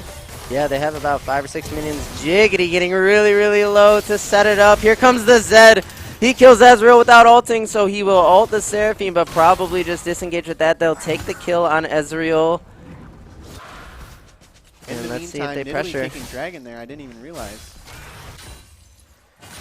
Yeah, Nidalee. The fact that they can get Drake and dive bot at the same time says a lot about how the early game has gone for Mad City. This could be a dive opportunity for the Hecarim. If your Hecarim was not so far behind, I think this Aatrox would be diveable as an answer play to the bot lane dive. But we see the gold is pretty even here. It's only 800 difference. You would think that Mad City is further ahead than that based on the way we've been tracking their mid jungle, but they're finding ways to get advantages in other lanes like this Renekton. We do have a replay up here. I've just been so sucked into this game that It's too good. yeah, but we are ready now. So next play, guys. About to be a hyper. And it could be at Herald too, as we see both junglers are on the top side here. Hecarim building up pressure on the Aatrox again. Should be able to crash a wave and maybe look with Hecarim to defend the Herald from Nidalee. Zed in the meantime roaming bot, so Zed is roaming away from his Nidalee, looking to make a possible 3-man play. Here he goes, clearing out vision. He's actually setting up a play that they're going to make in about a minute or two, I'm telling you right now. Nidalee might take a look at Herald, but the next time she's on bot side. Oh, doesn't see him, so this might be a kill here for MEC. But no, the flash is going to get away easily, but Nidalee's here. Surprise! Spear will land. Does Nidalee follow up with the 2v2? I don't think you want to. I think. Yeah, can't W into Renekton. You would get hard punished and probably die. So Nidalee opts to let that one go. She's up 30 farm, but only 1 level. With the zap, getting some decent poke damage down there. Yeah, and I think this Orianna Zed is doing a lot better than the Victor was into the LeBlanc Yeah, so far. So I'll call that a win here for Zip the Zap. Maybe last game he was zipping, and this game he'll just zap. Yeah. Maybe he's zipping a little better now and not getting hit. We'll worry about the zap later. Both junglers on bot side, so now the words that Zed was clearing out. Here comes the follow-up play. It's a jungle invade to prevent Hecarim from getting any camps. The rest of the team here looking for something. Hecarim will engage onto Zed now. No R yet, but the Seraphine ulti's huge. Here comes the Hecarim as well. Dombone will take down the Zed. A double kill for the Ezreal. We'll see if they chase over the wall. There's no need to. You take that double on Ezreal, and you're fine now. MEC Hysteria.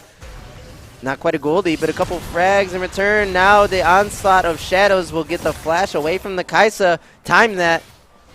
Time that. MEC Hysteria looking man, decent in this game. Really good play for them. That Seraphine ult just doing massive work there for them. Wait a second. Castle look for the spear. Try to predict the back dodge, but Dom. Nerves of steel here. Let's see if another spear can land. He's right in the middle of 3 people. And a TP's coming in. That's going to be a Renekton. Both red members look dead to me.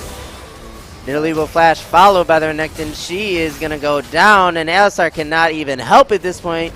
Eat a donut, taking down that Wow, Nidalee. that was an excellent TP from Renekton there, just saving the day and turning this fight for another two-piece for MEC. So looking much better this game as we see the TP coming in here. They're closing out the kill on Kaisa, and they easily just run down the Nidalee here. And that was some big, big disrespect from the Nidalee. She was 1v3. Missed the Q and still followed it up. She was 1v3 autoing the bot lane and jungle of MEC as if her team was already auto-winning like the other half of the map or something. Pretty disrespectful. I think that her lead in the jungle is making her think she's a lot stronger than she really is at the moment. But they do get the Renekton teleport, but still, obviously, a great play for MEC Hysteria. Renekton already making it back to top, and I think he's fine in this 1v1. He will go ahead and slice his way in. And he has a Gore Drinker before the Aatrox, still up in farm with those 2 kills as well. Eat a donut here, popping off on this Renekton. And again, Bone here with a nice 4-1-1 scoreline. Kaisa with some fancy feet, looking for a trade here, right outside of the blue turret.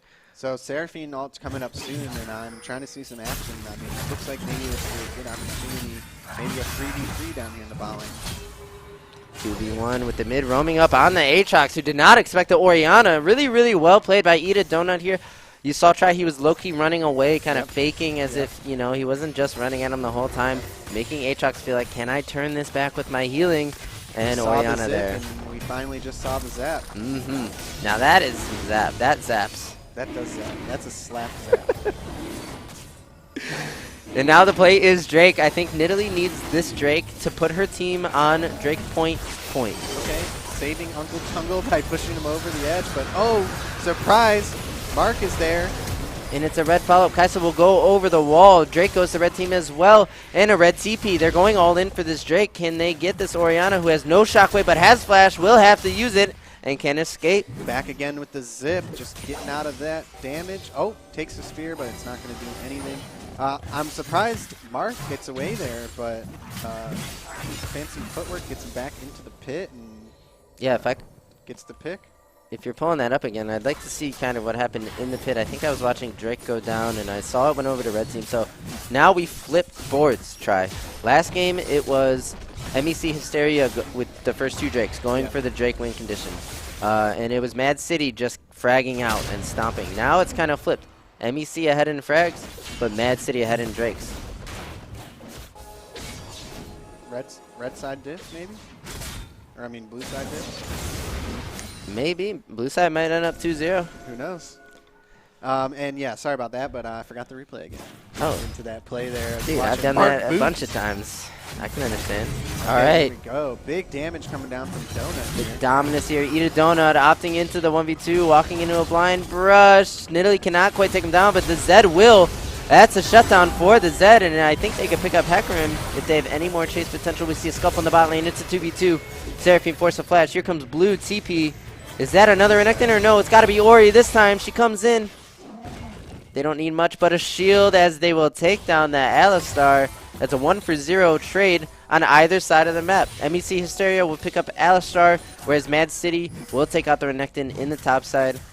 And it was Uncle Jungle for MEC who escapes there and makes it actually a 1-for-1, not a 2-for-1. Yeah, Kaisa got away there as well, only using her heal. She does have flash here. And, looks like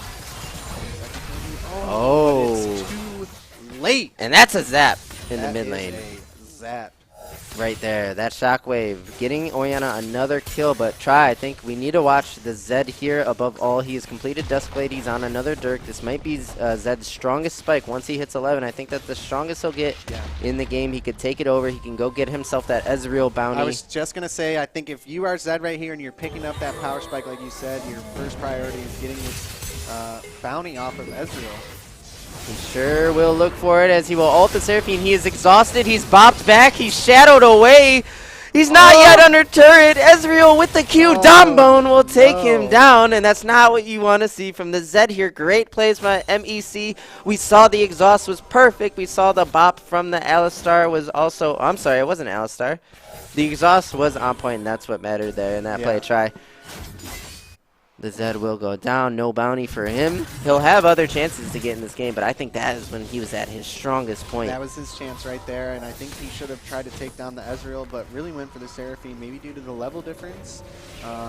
For Sums, I don't know what Sums were during that fight, but it looks like Sums were down for both members of the bot lane. Maybe if he had known that, it would have been a different play for Zed there. Maybe. I think he was just going to go for the free one first, and then if you kill Seraphine for free, you can dive Ezreal and get the bounty. And Seraphine's easier to kill because Arcane Shift.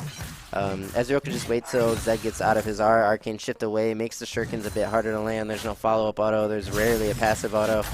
But on Seraphine, you can land all that. It's just through exhaust was tough. 2v2 here. 2v3 maybe. Kaisa making her way up here. Yeah, Kaisa actually could be the difference. We see a few blue members in the river as she will ulti in and pick up that Hecarim. Now red side fighting back in the top lane. Here comes the... We're about to see that zap again. Possible shockwave. Red team needs to split up. They might need to just sack their Aatrox here and get away. Aatrox is easily dead, so shockwave will go Alistar now. Zip the Zap is looking for more. Jiggity taken. Here comes the Seraphine. Oh, that's going to land. Some Orianna follow-up damage will get the flash. Oh, Seraphine's zipping tanking. and zapping. Not giving a hoot about the tower. Does she get a double kill? No, she's going to let the Alistar go while they take tower. And a good play for MEC coming out on top here again. But Ezreal will now take out Kaisa, and that's huge. He's on Sunder, man immune try. He is going to be a force in this game, and we see the Zed is now side laning with the Nidalee kind of hovering. And I haven't seen Nidalee much, but she is up so much farm on this Hecarim. She's up almost 50 farm. She needs to convert this into a mid-game play that can get her team Drake, not only Drake 3, but Drake 4. Yep. If Mad City want to win this game. And we see a nice Zedar will follow the onslaught of shadows from the Hecarim, and that is a beautiful sequencing here from the Zed. Mark Boots is not letting Mad City go down easy. Another 1v1 in the top lane. Probably won't result in much unless more members show. We see a red collapse on the Renekton. Can he get away, or will he try and fight his way out? He needs a slash and dash. He might just go down. Aatrox ulti to pursue. Oh, Aatrox. He slices over the wall. There's the Arcane Shift. They're both vulnerable, but can retreat. So close. Literally taking out Dragon here. They're going to be able to respond. Orianna's about to check. They do know it's happening now. This is Drake 3. Okay, MEC Hysteria needs to find a way to contest that fourth Drake. I know it's just Cloud Soul, but it is a soul. It's really, really nice on Aatrox. Can be great on Zed. Kaisa, wait a second. We see a shockwave in the mid lane. We'll tag the Zed, who apparently doesn't have W, or maybe would have used it. And we see pressure mid for blue team. Now try, how does MEC Hysteria close out games? They clearly have built a mid-game advantage. They're down 3 Drakes, though, so how do they deal with that? Mid turret is broken. So if I'm just going to... Oh, Ezreal downbone! Baby. The R with the follow-up EQ will kill, and now we just see and at that... the same time, we see Renekton just taking out... Oh, does he get him? Does he get... Aatrox can hop walls every few seconds, and that was his the slice. burn. Oh, the long-range Q. So what I was going to say is they probably want a 4-1 and team fight with their advantage here. They are up 8 kills, and they are up about 4K gold, now almost 5K. They're still 4K gold. 2 towers, and they're pressing their advantage here. And they are playing 4-1, but Nidalee spear. a nice Nidalee flank angle. She will go down for her efforts. At least it looks, but wait a second. The red team follow-up is a ton. I think blue just overstayed. Nidalee does not go down, but here comes the Renekton behind. Renekton could be the difference maker here. Orianna in a very awful spot. Will go down right after her Zhonya's, but does that give Renekton the space and time? I doubt it.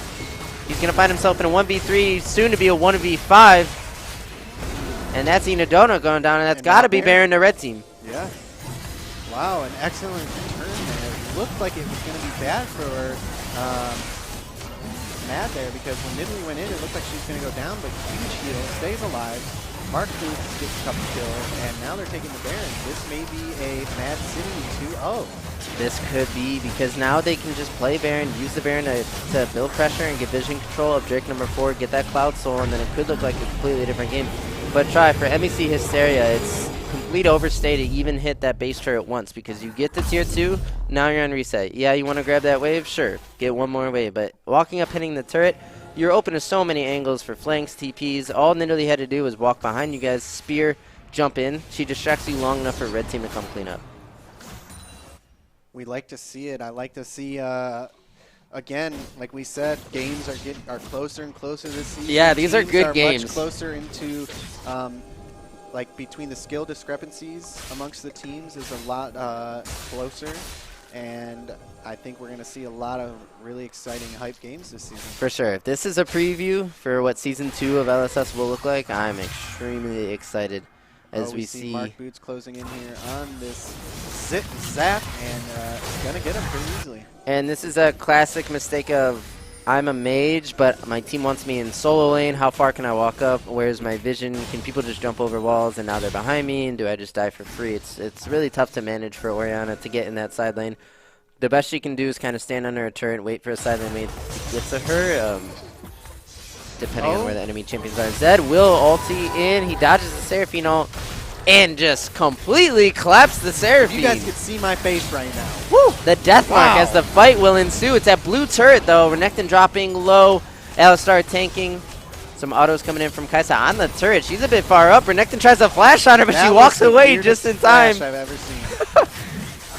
Yeah, the flash W not coming in, so pressure mounting for red team. This is a full 5-member press here. Where are they going to fall back? Are they going to press the wave? They will fall back, Nice and dodge. Drake will be up in 120. So I think right now they want to reset with this Baron recall, get it back quickly, and make their way to get vision around Drake. That's right. And we see Mark Boots try. I think we called it one play sequence too early. He kind of started taking the game over after that level 11 play he made, because Well, since let's talk then, about that damage. I mean, that ulti pop did half I didn't expect HP on Seraphine, and I was not expecting that she at has all. heals. She didn't expect it either. Yeah, so she didn't even know that mark damage was going to come through. It was just So here where I think damage. they're making a little bit of a misplay here. I'm not going to lie. So they all base, and Nidalee is clearing camps instead of going straight to Dragon to get vision control. And now blue team is making their way in, not really stepping on any wards, and they have pinks in the pit, you know? Yeah, the time it takes to clear a camp could be like precious seconds of vision control, but you do see Alistar is kind of taking that role, but he might get caught out for it, so try. I think he might be onto something here. If they get Ali for free, they're actually going to take the fight, as we see Eat a Donut will go right on into Italy, but he is just gone quickly. But Zed had to expose himself to do that. Now we see Hector in a 1v3, but we also see Aatrox in a 1v3. They both will drop. It's now a 2v3. Kaisa is just getting away with all this damage for free. Popping off. There's no zip to be had, no zap. He's trying to zig and zag, and he just can't. He'll go down. That's red team getting Cloud Soul here in Mad City. Where are you from? And We'll take Fort boom Drake. goes the dynamite, because it was looking that bad GG? for them again. They were taking down Alistar for free right after I was saying, like, they should have been in that pit getting vision control 10 seconds earlier, but she cleared blue and Gromp before going there. Almost resulted in Alistar's free death, and somehow they turned it. I mean, the Zed is 10-0. Mark is just going off again on these assassins and really turning the fight. I mean, all the focus was on him there. Hecarim was on him. Everybody was on him. He was doing so much damage, and little do we know, oh, here's Kaisa just getting away with free DPS. No one's touching her or focusing her at all. She's just DPSing and closes out the fight. Now they have 4 Drakes with the Cloud Soul. Just had taken Baron, and it's looking really good for Mad City. 16-7 now on the kills. Yeah, 16-17. Mad is actually up in kills, up in gold, and of course has that Cloud Soul. And yeah, Trey, I think you're... maybe Nidalee is just 3D chess 2 steps at you. She's thinking, if I clear my camps, Alistar goes and gets vision control alone, they'll try and catch him, they'll get him really low, and then we'll win a fight. Easy peasy. But that would be really hard to predict, as we saw the fight actually looked extremely dicey, but I think you're on point there. Just the amount Zed did, just insta-giving people, doing a ton of damage, flopping around in his shadows. Meanwhile, Kaisa DPSing a lot to deal with, and just, yeah, great performance from Mark Boots. It really is. Let me see, Uncle Jungle will tackle an Alistar away from his team and then ulti away. I don't think that is the play setup. Uncle Jungle looking real desperate here, trying to figure out what can they do to regain control of this game, and his option there was maybe try and get a pick on somebody while they were grouped up mid, but it's not going to be enough. And what is this? Zip the Zap, 1v1ing Aatrox, but here comes Nidalee. Dodge the spear, that's good for her, but Yeah, it was well played by Ori, but he's just trying to gore drinker bait her into all-inning him so that Nidalee can come kill her for free. So pretty good job by Zip the Zap to not really like go commit. too crazy for Yeah. that. Pretty much. But Nidalee here looking like she's gonna commit. And multiple members are coming. There's double Zanyas here. We see Alistar showing up. We also see Ezreal here to possibly try and clean up the Aatrox, who's very low. He will go ahead and get that kill. The flash auto from Ezreal. You know closing it Hecarim out, wants and this. Now they're in trouble. They need to retreat from this. But what do you know? Zed is taking bot tower and inhib. He is on inhib. He's forced to 2v1 if he wants to stay. I don't think he will because of his energy. He's forced to retreat, but a positive play for blue team on the top side's maybe worth their bot lane inhib turret at the end of the day. But Skaggy getting hit by a spear. He fails his flash. The Nidalee can follow up, eat him alive. That Seraphine dropping, and Zed went and found help. He will now 2v1 the Renekton. This is great for red team on both sides of the map. We need Ezreal to land everything here if they want a chance. He needs to be weaving autos as well. Qs are not coming in. Alistar is just running back and forth. The spear will land. The exhaust is huge, though, and the onslaught of shadows will make that a 2-for-0 in the 2v2. But wait! What is happening? This is a fiesta right now. This is just a Zed execution in the bot lane here. He called Kai'Sa. Kai'Sa came and just blew out. Here comes Ezreal. No exhaust. No flash. And the Hecarim, can they run down the Zed? Big heals coming in, and Kai'Sa with so ignoring the Kai'Sa again. much damage. That was Kai'Sa heal, by the way, to heal Zed up. Make sure he's safe and just drop TPS. She's going Kraken Collector. That is a spicy Kai'Sa build. I think Kai'Sa's that's standard. That's what I build. That's what GG tells me to build, and that's my limits. So. Oh yeah, what about Nashor's shit? Split the you tell you to build Nashor's that. Woo! Spicy. She goes ahead and completes a Nashor's third. That's a really spicy build. We're gonna have to keep an eye on her DPS there. I know Kai'Sa just has crazy DPS no matter what you build. But that is interesting. Kai'Sa's kit is basically like, build whatever you want. Yeah, pretty much. Just play for late. No, but I was going to say, I thought the build was Mana Immune, Kraken, and Hurricane. Man Immune, Kraken, Hurricane? Yeah. No? No? I haven't seen that build or... Alright, where's my pen? Yeah, Fine. look it up. Fine. No, I'm scratching it out. Oh, you're scratching it out. I guess the build is Kraken, Collector, Nashor's. Okay, wait. All right, we are set up at Baron. Zed is splitting away, so one thing to note, Zed is in the bot lane without TP, right? So when he shows... Oh, Shockwave will land on Nidalee. Can Hecarim follow this up? The answer has been no in the past. He always heals 390 and gets away. Almost got sniped by the Ezreal. Hecarim forced to ult away, but Kai'Sa follows. Does Kai'Sa go down for this? No, there's too many red members. Oh, no, it's over. And Ooh, Ezreal Zed not... is ending the game. It's not looking like he can kite. And yeah, Zed is actually Zed's on... coming to the fight. Okay, this is red wins because Kai'Sa, with just so much damage, is picking up a triple now. Zed, man, that's a and quad. that is a quadra kill for Kai'Sa, and it's gonna be game for Mad City, taking the first win of LSS Season 2 in style. In style and In fashion and everything. The bells and whistles too, We saw new builds. We saw crazy damage. We saw assassins one-shotting. We had everything in this game, and it was a great game. It is. It looks like we froze at the end here. Are they going to win? We're going to wait a second here. Hopefully we get caught up in this game, but... It looks to me like a red win. I mean, we could take a look, right? Let's look at some of the timers. I think Hecarim's up soon. I think Seraphine's up in a few. A couple of red members are low, but just from looking at the screen, all they got to do is auto that turret down, then they're on Nexus. This has to be a red win. Yeah. And I think it has to be a red win as well. Again, it's Mark Boots popping off with the nice KDA on that assassin. Beautiful farm. And just everything here. Great performance from Mad City. But MEC not going out without a fight. Taking game 2 to them, coming out ahead in frags, getting themselves a big Renekton and a big Ezreal, but at the end of the day, the Kai'Sa Zed pulling out the win. Not sure what happened here. It looks like maybe we lost connection or something to the spectator, but no. Oh, there's 2 Nexus turrets. No, hold on. We went thought back there a was little one. bit. We went back a little bit. Oh, okay. Okay, now there's one, but they should just hit it and end the game. Ooh, rats. Rip. I'm not sure what happened for us on this end. Oh, no. Yeah, maybe. Are they out of the game? Oh, coming to us. So I think they're out of game. I'm assuming. So my assumption is maybe that we lost connection because the game ended, all the players left, and something. The one that happened we're with the client. spectating maybe left. Huh? Maybe whoever we're spectating is like out of the game now. Good point. Good point. So let's see here as we try and get back into. Okay, yeah, no problem. Yep. I think it's GG Red Team. I think it's GG. Mad Red side City as well. 2-0. Heckran was up in 8 seconds. It wasn't much they could do. They were on a roll, strong there. I think he wasn't going to be able to stop the game. So I'm pretty confident to go ahead and say what I said, which is first win going over to Mad City. Oh, no. Our wonderful Holeyboxers here is informing us that we missed the Kaisa pentakill to finish the game off, unfortunately, and man, that's a bummer. But Send us that. Like, we should tweet that. I agree. Mad City, go ahead and clip that for that. us, or if anyone was recording that match, and get that Send play it to to us us. so we can share it in some highlight videos or share it on Twitter. Yeah, 'cause we'd love to see it.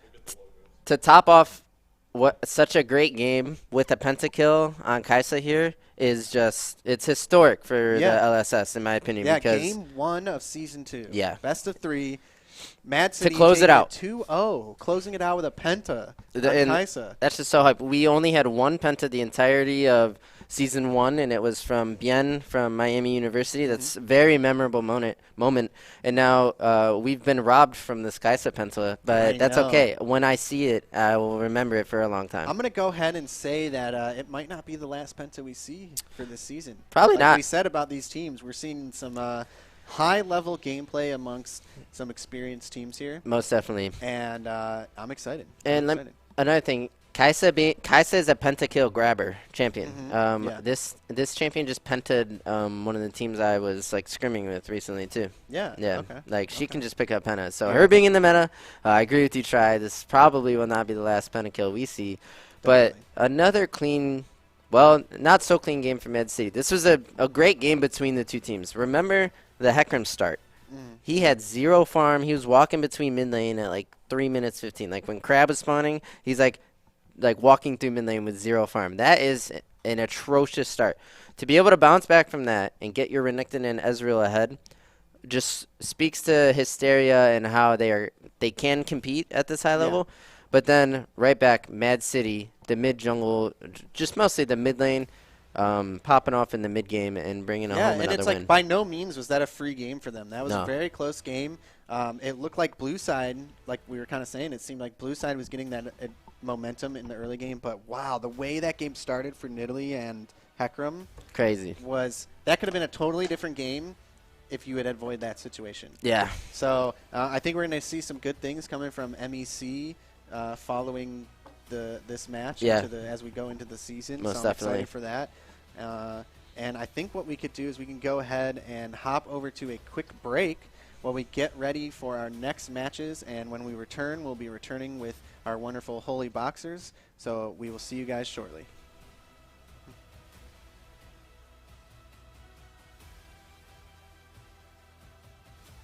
Now, Galera, I believe, is aware, can float down the river, and now we have a top red side jungle situation. The Jarvan will go in. The Nautilus hook lands, and Akranar is absolutely exploded. Here comes the Cataclysm.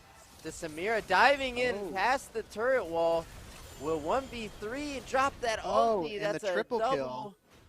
for the Samira, a double for the Orianna, and that's 4 down because Kale was out of position and had to float down the river there. They took that opportunity to strike, and now we get to see a bit of the Samira. So TE showing us a lot of the new season. We don't see here because it's focusing us top lane, but Kale is taking mid tower and now pushing on to inhibitor tower in the mid lane. She was going to back during that play, but once TE engaged onto CSU in the jungle, she decided to stay and push. But now, I don't know, is she overstaying? Okay, here comes a TP into mid, so she's going to back up. Yeah, it was a nice move from Kale to salvage that completely losing fight and turn it into a trade of some sort. She'll get that tier 2 in the mid and also force the TP out. So it's really good. Cleveland State can look to make a move here. They will engage onto the Jarvan, who is caught out over the wall. Goes down to OG Mudkip. Akranar looking to follow up. But with Oriana's that- in the bot jungle, so this is a good time for them to continue chasing and looking for this play. Kale and Shen are in the river, but their tools to chase are just awful. For the team comp of Oh, Cleveland and now State. Kale is in a terrible spot, but she's going to drop the ulti, and maybe this is a good turn for Cleveland State here. It could be if Claire can get out Oh, with the a three-man big three-man. shockwave. That's pretty big. Cleveland State able to survive that, and will walk away as 5, taking out the Jarvan, defending their base. I believe defending inhibitor and keeping the game alive for Kale to continue scaling, and not to mention Victor as well. And the OG Mudkip is silently staying focused in this game on the Xayah 4-2 and 3 scoreline, working on that third item here. Cleveland State with a realistic chance, but I see 3 Drakes already stacked up for TE in 4th here. Mountain Soul is going to be in 1 minute. We'll have to see what item completions can come through before this. Kale has completed Nashor's Ring the Alarm. And I'm not going to lie, that Oriana is looking pretty damn intimidating right now at a 10-1-9 scoreline for their first game in the League Saturday Series qualifiers. What a good way to show up and perform at your best and make it, get a good name for yourself coming into the league. TE coming in hot and loud here. But yeah, the Oriana has picked up a whole Void Staff since we last checked in with her try. That's absolutely scary. Kale needs to 1v9 this game as we see the Shenton comes over, will miss. No fear from TE here, just making aggressive plays. Shen eating over the wall into the team, not worried that he didn't have his team there to back it up, but I guess that play in general threatens that, hey, if I'm not scared, you better be, because that means I've got people behind me. And they zone him away from Soul. It's going to be completely free going over the side of TE. Is it a Baron trade? Baron's not up for 22 seconds, so it's just a give. If any champion can cut through that mountain, it is Kale. I keep talking about it, but when you're Cleveland State and you're giving over Soul, that's kind of your last hope here. Yeah, and we do see Kale is at level 15 now, so we are getting close to that 16 mark, and then that'll be their chance to take their scaling comp, and make some plays. But they're now almost 10k gold, about 8k gold behind, and Dragon Soul. So yeah, the gold lead has exploded here in the last 5 minutes from about 25 to 31, and TE can look to Baron. They could have Shen in the side lane splitting with ulti ready. They can make it so that Cleveland State doesn't have many options other than to just walk into them where they can freely engage. We'll have to see how Cleveland State lines up and what they do. yeah, TE starting Baron here. CSU does have vision from that Oracle lens, or the Vision Ward. So it has to be the Rakan making the play. That's the only real playmaker here for Cleveland State. The rest of them have decent forms of disengage, but as far as locking one member down to focus as a target, it's got to be Rakan. I'm looking at his flash, I believe is up. Rakan has Smite as we see Jarvan flash EQ, a big Cataclysm. Where is the Shockwave? They're able to disengage. The Cleveland State bot lane is running another EQ from Jarvan as he persists. We see Shen watch the taunt. The OG Mudkip was ready for it. He can dodge the taunt with his RF he needs, and we see a disengage peel back to Baron for TE, who still has many options. Classic J4 move there, going a little bit too deep. The team is not there to follow up. If you had played that a bit slower, maybe CSU gets away, but if you land that ult with Oriana in range, you're definitely getting the double kill. I don't even know who he Cataclysm there, but it would have been a double. So now they're on Baron with no J4 ult, and CSU pulling up. And Rakan has Smite. Rakan and Italy both have Smite. They need to go over the wall very soon and look to steal this. Cleveland State, do you have it? Rakan will go. The Baron goes over to Jarvan. Rakan helps the Nidalee in the fight over the wall. Shockwave hits the Xayah. She instantly falls, and this is just a Kale wipe. is here, and she's smacking, though. Oh, but she's going to go down to Shen. Kale was smacking, but she's in the middle of like 9 members in the game. That's just not where you can beat a Free Fire as Kale. We see Victor peeling off, will flash away from the Cataclysm. Shen looking to persist with a taunt. Can he find it? Victor getting the move speed, able to retreat. The Victor needs to stay alive in order to wave clear, but TE could look to press here. So we do. They have Baron minions. If they can take mid here, we might be looking at a double inhib Baron off of the play. Oh, triple inhib maybe even. Yeah, they're going full court press here, making it so that Cleveland State can't realistically deal with everybody with too many members down. But them taking inhibitors against Kale, I'm a broken record now, kind of It's not doesn't gonna be matter easy. that much. Oh, for her to be getting that. Oh, I mean, she is. nasty burst. The Nidalee 0976 is picking a fight with that Orianna, who is almost 6 items and gets completely deleted off the rip. Not the worst time to die for Nidalee, because TE is going to be looking to reset anyway while she's dead. But still, just another display of that Orianna damage. Yeah, Orianna now 11, 1, and 12. And not to throw Nidalee under the bus here, but we did see, you know, she was starting off the game at 5 and 1, now 6 and 9. So, like I was bringing up before, the mid to late game on Nidalee, difficult to navigate.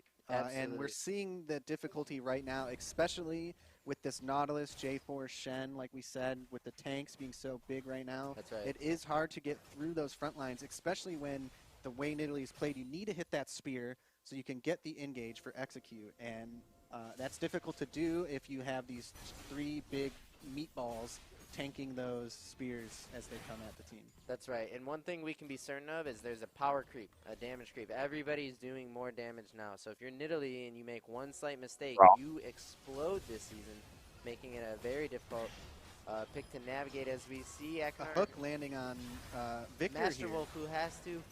Zanya's can get out. There's a re-engage from Akranar, who will get 1 tap. And there's the Cataclysm again. There's no shockwave yet. The Mudkip is just completely pressed in that Cataclysm. Another hook will land, but it's just the engage. The Nautilus Jarvan engage is too much for Cleveland State to handle. They're not So, you know, in my book, this is looking like a game here, but we'll see. They, like you said, they do have the Kayle. If she can clear this, potentially they have a chance, but with Baron and 2 inhibs down, it looks like it's going to be game. It's going to be game over. I don't see a way Cleveland State holds on here. Calero with the ulti will hit multi-members. He'll heal some back. Just not enough damage for that Shen. And absolutely sandwiched.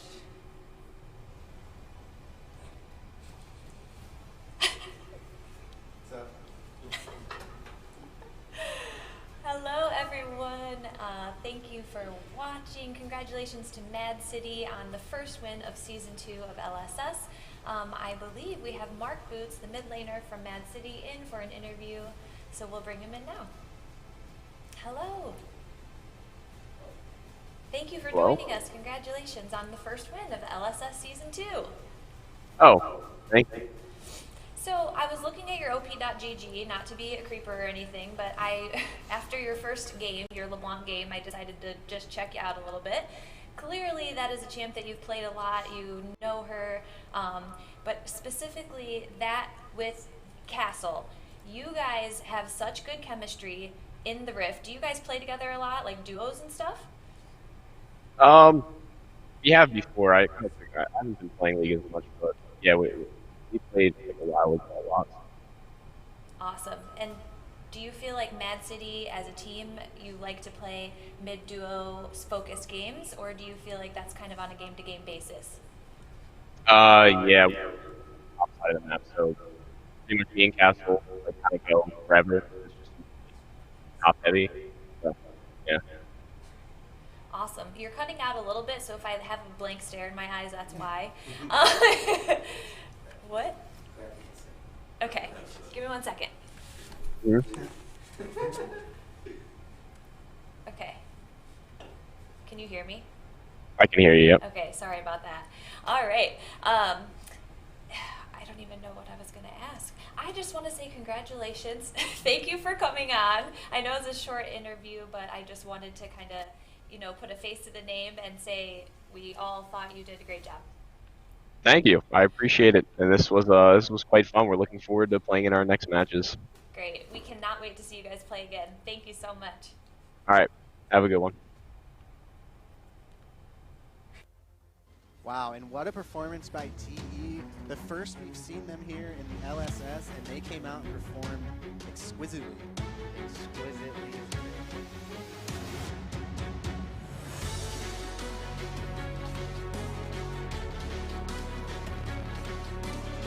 Red team will go ahead and trade over the Drake and possibly look to fight, as we see Nidalee here kind of in control of this river situation. Will execute the Nautilus and is off to a great start. And good job by Cleveland State here securing that Drake with the numbers advantage, but if your cool arrow and your wave is bouncing, you need to be aware of the presence of Jarvan on the opposite side of the map. If Jarvan is not at Drake, that should be a warning sign for you as Yeah. Kale. You know, we lost vision of Drake as we looked up at top lane for the play. But it looked like, you know, CSU was going to have to back off the Dragon because they were low in a 3v2, and that maybe TE was going to close it out and take the Dragon. But luckily for CSU, I'm assuming Victor showed up, and they took the play from there and ended up securing Dragon. We see another play playing out here. J4 going in on Victor, getting a huge chunk. Victor looks like he's about to go down to J4, but maybe... Okay. Nidalee kills the Jarvan and wins the situation. Just the power of this Nidalee pick here. She'll have the execute damage on the Shen as well. He probably will go down. I don't... Well, Spear misses. Yeah. Needed that spear to hit for the execute. Nice. But this play looks like it's going to result in a Rift Herald, which is great for the side of CSU. We take a look in the bot lane here. They're just getting a push going. Looks like maybe they'll crash and reset. I'm not sure. Try and take a couple plates.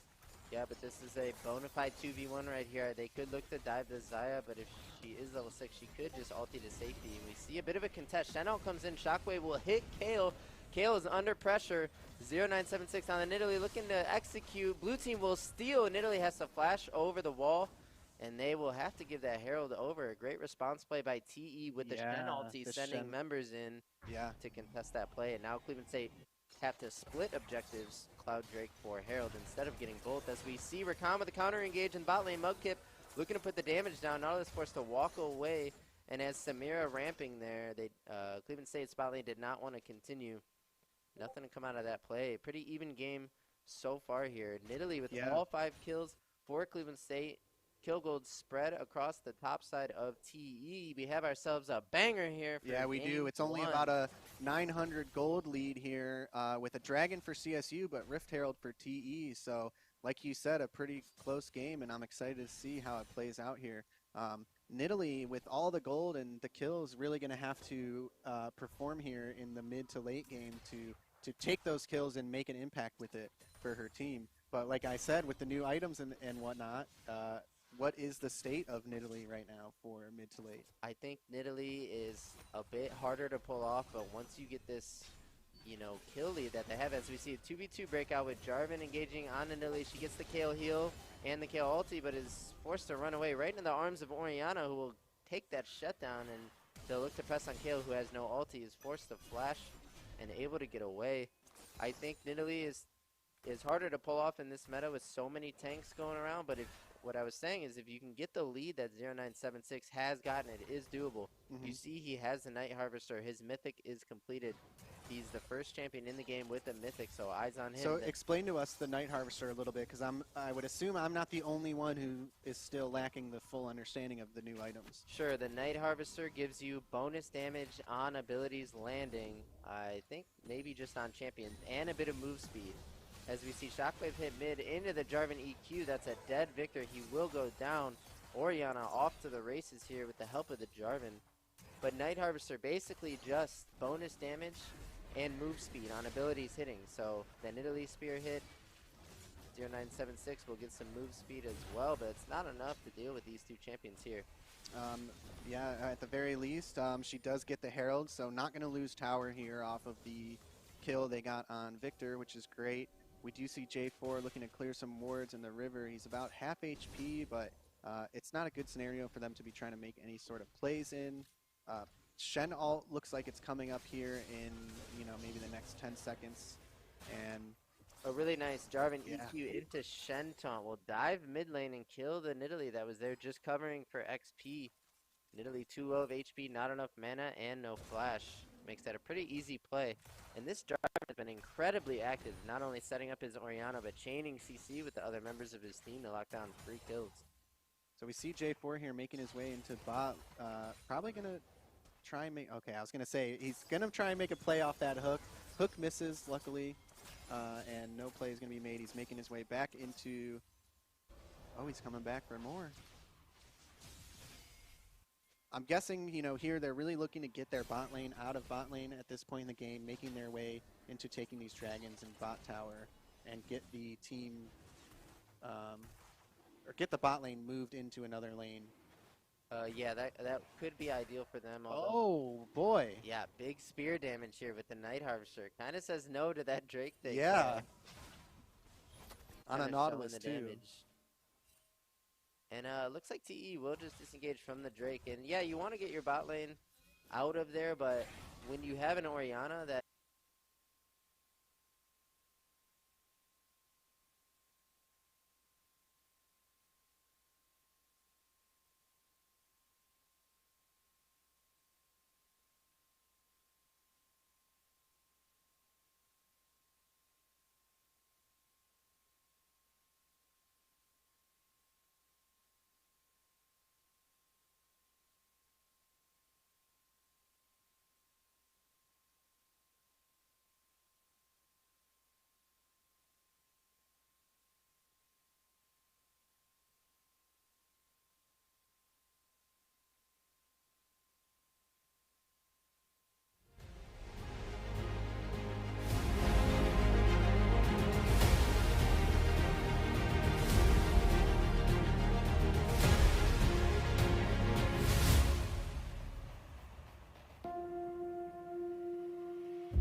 right, everybody, welcome back. We are ready to get into our second match of the day.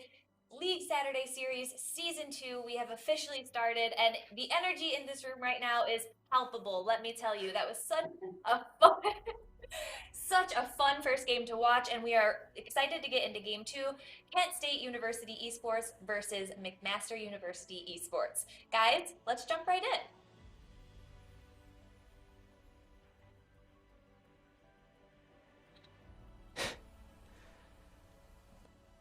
Welcome back, everybody, all the League viewers out there, and thanks again to our wonderful host, Holeyboxers, bringing us in again. Where we have another epic matchup here. We have the returning third place LSS Season 1 team in Kent State. Say what? Up against McMaster University. Yes. What do you think about this matchup? So, I'm excited for this matchup because I'm excited to see Kent State back. They have some great players on their team. They do. Not only in-game, but IRL as well. We've met some of them came down to the lounge and said what's up, checked out the place, and I'm excited to see them play here today. As far as McMaster goes, if I'm not mistaken, they have some high elo players on their team. They sure do. Potentially a challenger player, They have a literal challenger. Little whisper here, a little whisper there. So yeah, you know. The rumor has it there is a challenger player for McMaster, so that is pretty hype. But I don't want to put too much responsibility on him just based on his rank. I was going to say, is that actually enough when it comes down to competitive 5v5 play? No. Or is that just a badge that you wear after some solo queue grinding? Well, it's more than just a badge, but I see your point, Try. It's not enough to just – it doesn't auto-win you the game. And I know Kent State and their coaching staff – when they see a challenger or, let's say, a grandmaster, master player, they're used to that. They're a collegiate team. They've been competing for a long time. This is nothing new for them. They're not shaken. We actually saw a similar scenario in qualifiers, a challenger on one of the teams who actually lost out in qualifiers. So, like you're saying, that doesn't make or break a team's chance at winning. It's just damn cool. It's just really cool. It makes the game interesting, and all the players in this game are D4 plus, mid to high diamond, all the way up to 600, 700 LP challengers. So, really exciting matchup, and we can even talk about pick ban, where the one pick I really wanted to talk about was on the top laner that we mentioned. He's going to be on Alawi now into the Gragas top lane, and Alawi, a champion you don't see often. She's a gourd drinker. Use her if she wants it. Right, and just is more about winning her lane and pressuring side lanes, setting up tentacles to fight at neutral objectives. Outside of that, the champion's fairly limited in her skirmishing capabilities, but it's all about landing that E-tentacle, getting the soul, and putting the pound down on that. So we'll have to see how this Alawi does in today's meta, because that's a rare pick. Yeah, and something I just want to clarify, we forgot to mention it in our intro, is that this game is actually pre-recorded. These teams had to play their game earlier in the day. They were scheduled to stream, so they do have the replays over to us so that we could watch the game as if it were live. Nobody here in the studio knows the results of this game, but we do have the pro draft here, so we could talk a little bit about the pick ban before we jump into the game, and then we can start up the recording. I am seeing one thing here, if I'm not mistaken, this Twisted Fate, that's a lie, is supposed to be an Alawi in here. Other than that, the rest of these picks are correct. So we do see the Samira for KSU, and if I'm not mistaken, I do think that Star Poner has been practicing the Samira. Oh yeah. So I'm excited to see how he performs. He was one of our star players in Season 1. Oh, most definitely. Excited to see him back. As far as the comps go, I mean, the Ryze mid, now I'm pretty excited to see that. So we're going to see a Ryze versus Orianna matchup. What do you think about that? So for the Ryze Ori matchup, it's good for Ryze that he's not into like a Zed LeBlanc. He's happy to just trade farm in that matchup. He wants to just keep his CS per minute high, hit his item spikes, and get to a point where his wave clear means they never actually lose the game. Yeah. Because he could wave clear a double super minion with Baron empowered if it gets late enough. So when you have Ryze in the mid lane, your wave clear, once he gets 1-2 items, becomes infinite. You can use that to get yourself to late game, and then it's all about the punch that he can throw in the team fight, right? Everybody, we've all seen those Ryzes that don't do anything, and we've all seen the Ryzes that can just one-shot enemy carry, right? So we need to keep an eye on his CS per minute so that he can hit those items and really impact the game. Yeah. As far as the other picks go, I see some pretty standard stuff. This Leona Misfortune bot lane is going to be a threat. But with that being said, like Samira, does Samira, I don't even know what that ability is called, to be honest. Her win wall. So it acts. Does that block the MF ult? It does, yeah. Okay. So my players explained this to me yesterday, which was very useful. You could treat it like a win wall, and there's one spell that win wall will block that Samira W will not, and it's Jin W, which is pretty relevant in today's meta. Yeah. But you can also, you could just consider it a win wall outside of that one spell, and so anything win wall would block. Projectiles is what it's called. Samira W will block. But I do think picking Samira into Misfortune Leona is still a risk because the counter to Samira is just hard CC, right? Yeah, and you have to play that. Like, she is somewhat close range. You got to play up in their faces. If you're looking for big ultimates, if you go in with a big ultimate and you just get queued by Leona, you know, what are you going to do? Exactly, because Leona is such a dangerous champion because her Q can guarantee her R, and if her R can guarantee her E, or in any combination that they hit, right? So that's like 2.5 seconds of CC to lock down a Samira, who I expect will take Cleanse. I believe Star Opponent has probably had enough games on Cleanse to really run it and get value out of it into Leona. So yeah, it really is on, when you lock Samira, it really is all on up to the Samira player to execute and get the most out of that champion. Otherwise, you should have picked something else. So it's really in Star Opponent's hands to pull this pick off for Kent State. Well, I think he's going to live up to what it takes to be a good Samira. So let's see how this plays out and hop into game here. I'm more than ready. This is going to be some high-level League of Legends action on the Rift Try, and here we go. We have started now. My first question is, has Kent State, has McMaster's University done their level 1 prep to the likes that Mad City have? Because Mad City just finding advantages at level 1 and using them to either, you know, boost their Olaf way ahead or to deny the enemy Hecarim. Do we see any level 1 shenanigans? And it's usually on red side. The invade that we saw them do with the Nidalee on the red bottom buff into blue side's territory is the most common level 1 invade. So it would start, and Olaf is the champion that you would want, and Leona is the support you'd want. So I think McMaster University has the setup to do a late invade, but it looks to me like they're just going to 5 point. Pretty standard here. Alawi coming late, but making her way to try. So pretty standard 5-point here. I didn't do my due diligence and check out the rosters beforehand, so I am glad to see we have the original Season 1 Kent State roster here, all the same guys together, and that's a good sign for them because that means that they have had that extra. I mean, how long has it been since Season 1? Couple months. Couple months. They've had all that time to continue progressing their teamwork together, and I'm excited to see what they're going to bring here for Season 2.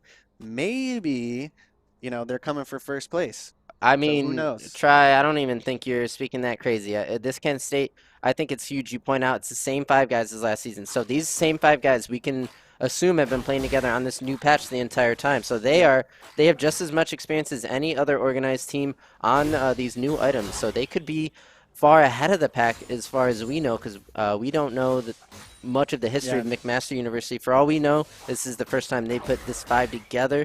I would hope not, but we'll have to see. And I mean, we haven't seen. Kent State did not play in qualifiers due to placing in top 4 for Season 1. They were invited back, didn't have to participate in qualifiers. So, you know, we might see a whole new Kent State here to what we saw in Season 1. Yeah, most definitely. And we actually saw that with their blue side first pick, they opted for the Hecarim here for the delivery man.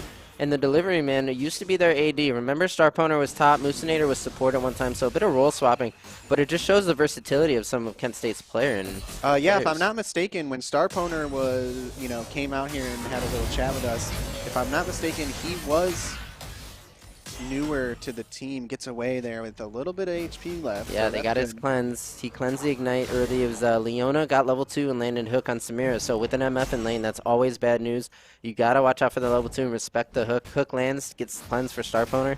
Not the end of the world, but good looks here so far for McMaster. Yeah. So sorry, what I was going to say was when we had talked to Star Poner, I'm pretty sure the team was fairly new that semester for school. So, you know, when we were watching them play, they were kind of finding their bearings, finding their roles, and getting their team synergy together. And now we are seeing, you know, we're going to witness the outcome of months of practice together as a 5-man. That's what we hope, right? And look, both junglers are doing opposite clears here. They're both going to be at 24 CS at about the same time. Olaf pathing bot to top, Hecarim pathing top to bot. I think this is good for Hecarim because Hecarim does not want to run into Olaf in the middle game, does not want to fight him for a Scuttle Crab. Olaf just completely smacks anyone in his path once he hits that level 4 faster than any other champ in the game. So if Hecarim can get bot crab, get away with just trading full clears, then he's good with that. As we see a 4-man collapse on Kenny, he's going to have to flash, maybe, unless he just is... Okay, he does flash. There's no hard CC here, but still respecting the Olaf undertow, if I'm not mistaken, is his cue. Respect to Kenny here with the fancy footwork. Gets away from a 1v4 fucking level 2 gank. My man. My man. Yeah, pretty good roam up from red team to force the flash there on the Rise. We'll have to see if they can punish that. Rise, remember I was talking, needs to hit his farm per minute. So if you can disrupt his farming and tip him off the scale a bit, he can become a relatively useless champion until he gets in the sides and starts pushing. And now the delivery man. Is he going to be pressured by this Olaf? We see they're running into each other on either side of the map. Olaf with 1 camp advantage, but Hecarim looking to tie that up if he can secure Gromp. He does. And now Olaf retreating to his own jungle. So we've seen much less counter jungling already at the 5-minute mark here in this series than we did last try. We saw tons of counter jungling and trading in our previous series. This game, a bit slower start. I think what we, and I'm trying to reflect back on Season 1. We've done a lot of gaming and a lot of tournaments here at 1Life2Play since then. But if I'm not mistaken, Kent State is a team who likes to play the early game kind of calm and look for the later team fight engagements. And we might be seeing the same kind of, game plan here is just to play it cool, get our CS, come out of our lanes, either even ahead if possible, but they don't want to leave lane behind. And here's the 3v3 that gets Olaf Flash to start it. And that's really great for Kent State. I missed who got the crab. Looking at CS, it's actually really hard to tell. So my looks like guess it was a red Olaf. side crab based on the minimap. Oh, okay, yeah, we can look right now. Okay, red side gets crab, so pretty good for Olaf, but them getting his flash is great too because that makes Olaf much less lethal of a champion in the early game without that flash. We see top lane here, totally in control by AO. It's Django. This is a 600 plus LP challenger player on Alawi. So not only are you against a challenger, you're against a challenger on a champion that you probably don't see often here. Yes. And into the Gragas. It's showing right now in the CS discrepancy. 49 CS for Alawi and only 18 for Gragas. If I'm Gragas here, and I want my team to win, all I'm thinking is, don't die. That's right, Try. And you're already smarter than many, many top laners, as we see. Leona will get the E in, but gets bopped away by Alistar. My support player tells me, hey, we don't have to ban Leona. If they pick it, we can pick Alistar. I think I'm starting to see why. You can deny the engage on site and protect your Samira here, not to mention her win wall ability. Yeah, great play there and a great pick for them.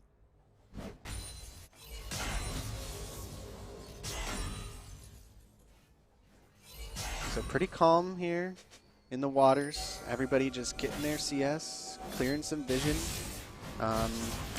We've taken a look here at mid CS that we cannot see right now. Who would you say, as we see Leona attempting to hook on Leona, who would you say outscales here? Try. So I don't actually really know because I'm looking at the comps and I feel like it's pretty close that I don't necessarily have the complete understanding that I need to make that call. Like Rise, I think could easily outscale here, but as far as Gragas and Alawi goes, I mean, Alawi needs the right setup, but she does scale, correct? So, yeah, it's tough. I'm not really sure. The reason I asked is because I don't think it is so obvious. I think you would tip the scale towards the team with the Rise on it, right? Yeah, that's kind of like what I'm thinking. Yeah, I think you're on with that, and I would have to agree. Slow early game is probably good for Kent State, just for that matter. Also, I think Hecarim... Oh, as we see Alawi looking at tower dive, the Gragas just eating turret shots, will flash forward. This is crazy! And he gets away, flash with an excellent ult position there. Bops her back. But that's still super worth for the Alawi. Look at all these minions Gragas is missing. This is super worth for Alawi. But on the bot side of the map, we also saw Olaf taking down Drake. So Red winning on both sides of the map here. securing that neutral, making Gragas miss minions. It's now 26 to 72 in the top lane. That's a massive farm That lead. is a massive, massive farm difference. But I think you were hitting on another good point, and something I agree with as well is Alawi needs the right setup. She needs her situations to be Alawi favored. She can't be skirmishing over walls, chasing. She can't chase MF around too well. She kind of has to be set up and in position, similar to maybe like a Heimerdinger in terms of her playstyle. Yeah, totally. And like we said, I mean, this is a Challenger 600 LP Alawi main. Is it Alawi main? No, I don't think Alawi main. But, you know, not really sure what the champion pool for Django is, but if he does have games on Alawi, he knows that as well, and as a Challenger player, you would think that he knows when and how he needs to be set up to make plays on her. So, like, maybe that's not going to be as impactful as if you were to throw, you know, say a plat-level player on Alawi who might be making mistakes that a high-level, you know, a very high-level player would not be making. That's right. And I want to highlight Ager's flash a second ago was really nice, but wait a second, it's a 2v1 on Olaf, who's just going to square up and swing away. He will trade the Hecarim for his own life. It looked like he was going to go down. He was just standing there swinging. I can't. That's surprising he got the Hecarim. 2v2 in the bot lane will go in the favor of the Samira Alistar with enough follow-up to probably take down this Leona, as we see the ulti come out from Starpowner and some follow-up damage. Should take out the Leona here. Her W will pop, give her some resist. Counter-X looking for the tank. Starpowner will take down the enemy Leona. That's 2 for 0 on the bot lane. And there was a great 1-for-1 trade for Olaf to get a kill, but as we see this follow-up, the Leona has nothing to do here but walk away. The damage had already been done. I think it was an Alistar knock-up outside a turret just meant GG for bot lane. And we saw Alistar get MF's flash a second before this play started with a really nice W2 a minion flash on top of the MF, looked for a Q. MF actually read that and was able to flash away in time. So I thought it was a really nice flash from Ager, but still punished on the cooldown being down in that 2v2.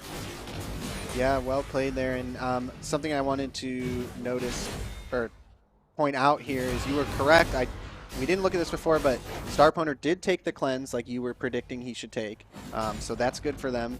And, you know, didn't have to use any cooldowns for summoners there. So they're in a great position to try and make another play happen in the bot lane. Honestly, like right now. Yeah, I think they can look for a heads-up 2v2, especially if enemy MF is right outside a turret. It's really all on the Alistar unless they have some Hecarim set up. We see pings on the Olaf top, so they know that Olaf is not here to assist them. Hecarim is bot side, so I think they're going to try and look for something here. But bot side kind of backing off. Get some vision damage. Yeah, they're going to have numbers here because Olaf is on Rift. That early Rift, though, should cash in 4 plates. I wonder where he'll take it. I think you might want to take it to your Alawi lane, who's already up 60 CS. If you can get that turret, you can get Alawi pressuring the tier 2. And the thing about Alawi is you don't really want to gank it with a Hecarim. You would need to send maybe 3-4 members, but then you risk 3 or 4 lives into that Alawi. You need to tag her with Grievous, and you have to respect her E, and then even then if she gets a big ulti, there's so much to play around. So AO Django, I think, will fearlessly be 1v2ing this game at some point, because that is just what you do with Alawi. Yeah, and at the very least, like, here comes the dive on the Misfortune. She leaves turret, but gets bopped back. But here comes the follow-up. Beautiful play by blue side. Kent State punishing the flashless Misfortune. Kill will go over to Alistar, who now has a bounty on his head. But the MF is just free food with that nice Hecarim setup. Here's the answer. It's going to be a Rift mid lane. They're not able to take the. They're not able to one-shot mid turret, so they'll probably still be standing unless they, you know, sit there and really auto it for another like 10 seconds. I think that mid lane will stay. Gragas doing his best to just clean up a Django under turret, looking for the ulti, and there's the slam, and the explosive cask will bop him away to safety. And Alawi says, "Thank you very much. I'll take your life," and you're stuck at 48 farm for a little bit longer. And that's Django, and that's what we expected, I think. Yeah. I would say to be at this point and be 1-1 for Gragas is pretty fair to say that, you know, he's going to call that a win. But being so far behind in CS is going to be really risky for them. I don't know if he's really going to have a chance to even catch up this game. It's going to be about the way he utilizes his kit to set up his team. That's right. Because he's too far behind. Exactly, Cheyenne. We see blue team will now sneak away a Drake. It looked like they were just there first, and possible punish opportunity, but I think Blue just gets away. So Kent State buying themselves more time in terms of trading Drakes for kills. We see the pressure is coming out from McMaster University, mostly in the top lane. Jungle's still a threat with that Gore Drinker being completed, and we see a mid lane push here that will go ahead and chip down this turret, cashing in on the Herald play here. And breaking mid turret is great for Red Team here, opens up the map for them. But I will say Rise is not too sad about that turret going down, because now he can farm kind of safer in between his jungle quadrants, and all Rise wants to do is just CS per minute. Yeah, and he's keeping up in CS, so, you know, I'm thinking if I'm Rise here, I'm looking for that 300 CS game, and I'm looking to clap some cheeks. I can't blame you. Multiple members, so we need to track this 3-man unit here. What are they gonna do? I don't think they can contest Crab in time, but will they look to play around their Alawi, possibly dive the Gragas, or suss out this Hecarim out of his top side? Alawi's landing E after E, and look at these tentacle smacks just doing tons of damage. Moosinator in just an awful position in this game. His team is gonna need to bail him out if he wants to win. Now we see both mages have entered the bot lane. This is still good for Rise, I'd say, because now he could just trade in a side lane, doesn't have to be in the middle of the map. Yeah, really close farm for these two mages in the mid lane. So, well, I mean, now that I'm looking at it, it's damn even for everybody except for top lane. So we're looking at pretty much the majority of this gold gap coming from strictly the top lane, which realistically is not too bad for Kent State. So we're seeing that they're down 3k gold, but they are matched in Dragons. They're up 2 kills, and that gold discrepancy is really only in the top lane. Here comes Ori with the level 11 Shockwave onto Kenny, not enough to pursue past his phase rush. I believe he procced it and ran away, otherwise he would have been dead, so close calls here. I think the Ori at level 11 is a lot stronger. She spikes pretty hard, yeah, just from that Shockwave level. Yeah, I think he's really trying to just avoid confrontation with anybody he can as he just tries to scale.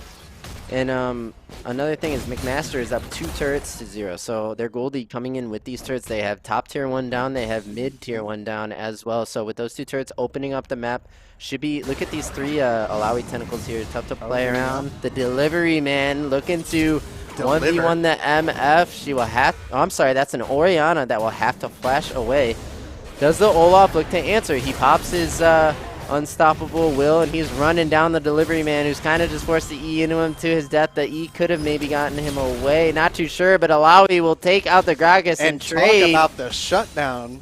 Yeah, you will take that all day if you're Gragas, but maybe still worth again for Alawi. I like those kills when they're that far up. They're that far up, when you have minions push to tier 2 and die, you don't lose any minions on the way bouncing back. It's going to build up and stack towards you. It's going to eat the enemy's minions on the way.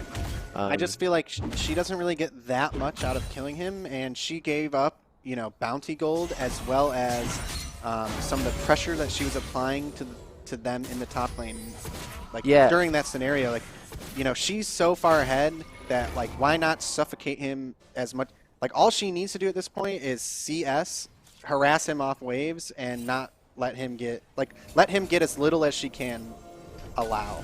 You get what I'm? Yeah, and you might even be right, Chad. I bet you Moosinator is calling work just for on the basis of shutdown gold plus what does Alawi actually get, like, from breathing, killing Gragas. Like taking her out of that lane there lets him come back to lane and go like, all right, like, I'm not just like threatened under my tower for, you know, a little bit. Yeah. I'm with you on that. It's maybe a close call, but I do like the aggressive 1-for-1 trades here. A lot of it has to do with minions. Some has to do with the fact that you're kind of making a statement of, like, I'm going to take one with me no matter how many you send or whatever. And we have ourselves a game. It is fairly close. McMaster's University still ahead in gold, but only about 3k. That is fairly significant at this stage in the game. They'll have to look to convert on this gold lead, but we see a flash coming in from the Rise into the headbutt pull from Ali into the Rise stun, and that's ConnorX with another kill, and now we see a 2v1, but Blue TP, wait a second, where did they go? Oh, the Rise they poured it out. Can Alawi win this? Needs to land an E or a big ult. Do you have ulti? Yeah, she does. holding it. There's the Gore Drinker. There's the E. There's the ulti. Delivery Man in a tricky situation. MF ulti over the top. This looks like a red win as Olaf will come in for the double kill. Musinator forced to just retreat as he is pretty weak. Oh, Seiko running under turret. He can tank for a minute. Thank God. For a red team, that looked like an overdive, but red with full control. The Alawi getting value, TPing into multi-members as her team fleets away. So actually only a 2-for-1 there, so not too bad. It looked like that was going to be really, really bad for blue side, but they did, they were able to get away from that and only lose 2 members, so it's not too bad, but they're going to lose Tower and Ocean Drake. And this third Drake is pretty important because they're on Soul Point, I guess, right? Drake number 2. It's all about the clock that's ticking. That is Ocean Soul. Because, if either team gets that, it's just a massive advantage. You can kind of wipe away that gold lead or vice Ocean versa. Soul on that Alawi is going to look low. Who already has, so Alawi already has Sterax now. So 2 items already before 20 minutes. We see about 9 CS per minute on the Alawi 2. She'll be able to endlessly punish a lane if they get Ocean Drake. For sure. And it's about how Kent State plays around it. When do they send to deal with her? How do they deal with her? Or do they look to play completely away from her? Because that's an option as well. So as Gragas is trying to catch up here, he's still down 110 almost CS. Yeah, that's pretty crazy. Flame Horizon 320. I gotta say now, it's easy to say in hindsight, especially after seeing the results, that the matchup is Alawi favored. Alawi just really great into any melee champions. There's no way Gragas would ever burst her out of lane, right? It's just really tough, so I don't blame Musinator that much, but it's possibly the case that he could have minimized a bit better in I was thinking he did a good job of minimizing what he could. 2 and 2. Leona with the E guarantees the Q, guarantees the R, and Delivery Man is gone just by being tagged up by that Leona E. That champion is outrageous. It's a free kill. Do they look to Baron? It's 20 minutes try. In our flex games, when we get 1 kill at 20 minutes and I call Baron, it always ends up in a throw. We'll have to see how this team pulls it off. It at 25. Classic. So it's not a Baron start. But we do see another Leona tag on a Starfunner who's forced to cleanse and flash away. Olaf with the rundown potential. He's a little bit far from his teammates now, and the Rise ulti will scoop them and put them into safety. It could be a peel back to Baron now. The only thing is there's no death timer on the Hecarim. Hecarim is alive, so if they start this, it's a 5v5 start. Yeah, and Samira looking to pressure mid while they're setting up for Baron. Another Leona tag. Onto Kondark, he's forced out ulti, he's walking away slowly, he gets his soul pulled by the Alawi, that's the focus now. Tentacles are going to go into the blue jungle, and a big shockwave will hit multi-members. Kenny's looking like he's in a tricky situation. Venerated on the Orianna will pick that one up. Kenny's forced to go back to base here, and it could be another Baron look try. It's 21:30 on the clock. 1 member really low, 1 member dead. What does red team do? They will look Baron now. Yeah, I think this is definitely a good Baron call here. Now the members of Kent State are going to have to reset. They're not going to make it in time. I don't even think they're going to threaten. Maybe it looks like, if I'm looking at the mini-map, Hecarim looking to take some camps and get some vision out of bot quadrant for red side. Now let me talk about what McMasters just did. Because Leona E hit Hecarim, they get Baron. Yeah. Leona E hits Hecarim, that means Leona Q hits Hecarim, which means R, which means Hecarim dies. Then they get full control of River. It wasn't a Baron take, it was just clear vision, and then they played bushes. Then they get an Alistar face check. They kill Alistar, now it's Baron, just from that Leona E. It's 21 minutes, but they're still looking to play Baron extremely aggressively. That's what the highest level teams do. They play Baron the moment it spawns. Lower level teams just can't manage playing around Baron as cleanly as McMaster just showed us that it's possible to do. Yeah, that was excellent execution from them.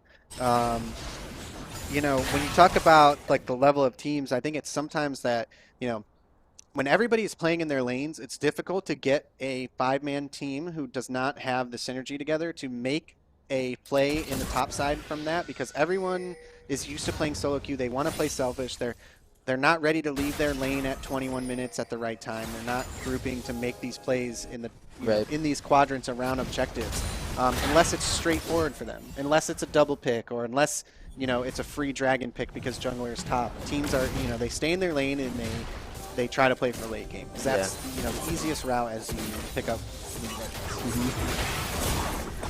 You see a Shockwave landing onto Hecarim.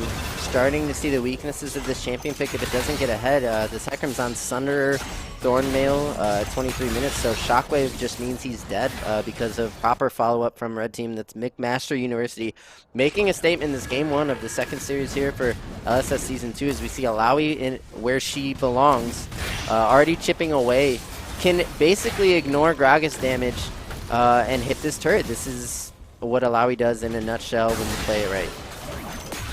Yeah, the pressure is on now. Penn State needs to figure out what they're going to do. This Baron is just taking down their base.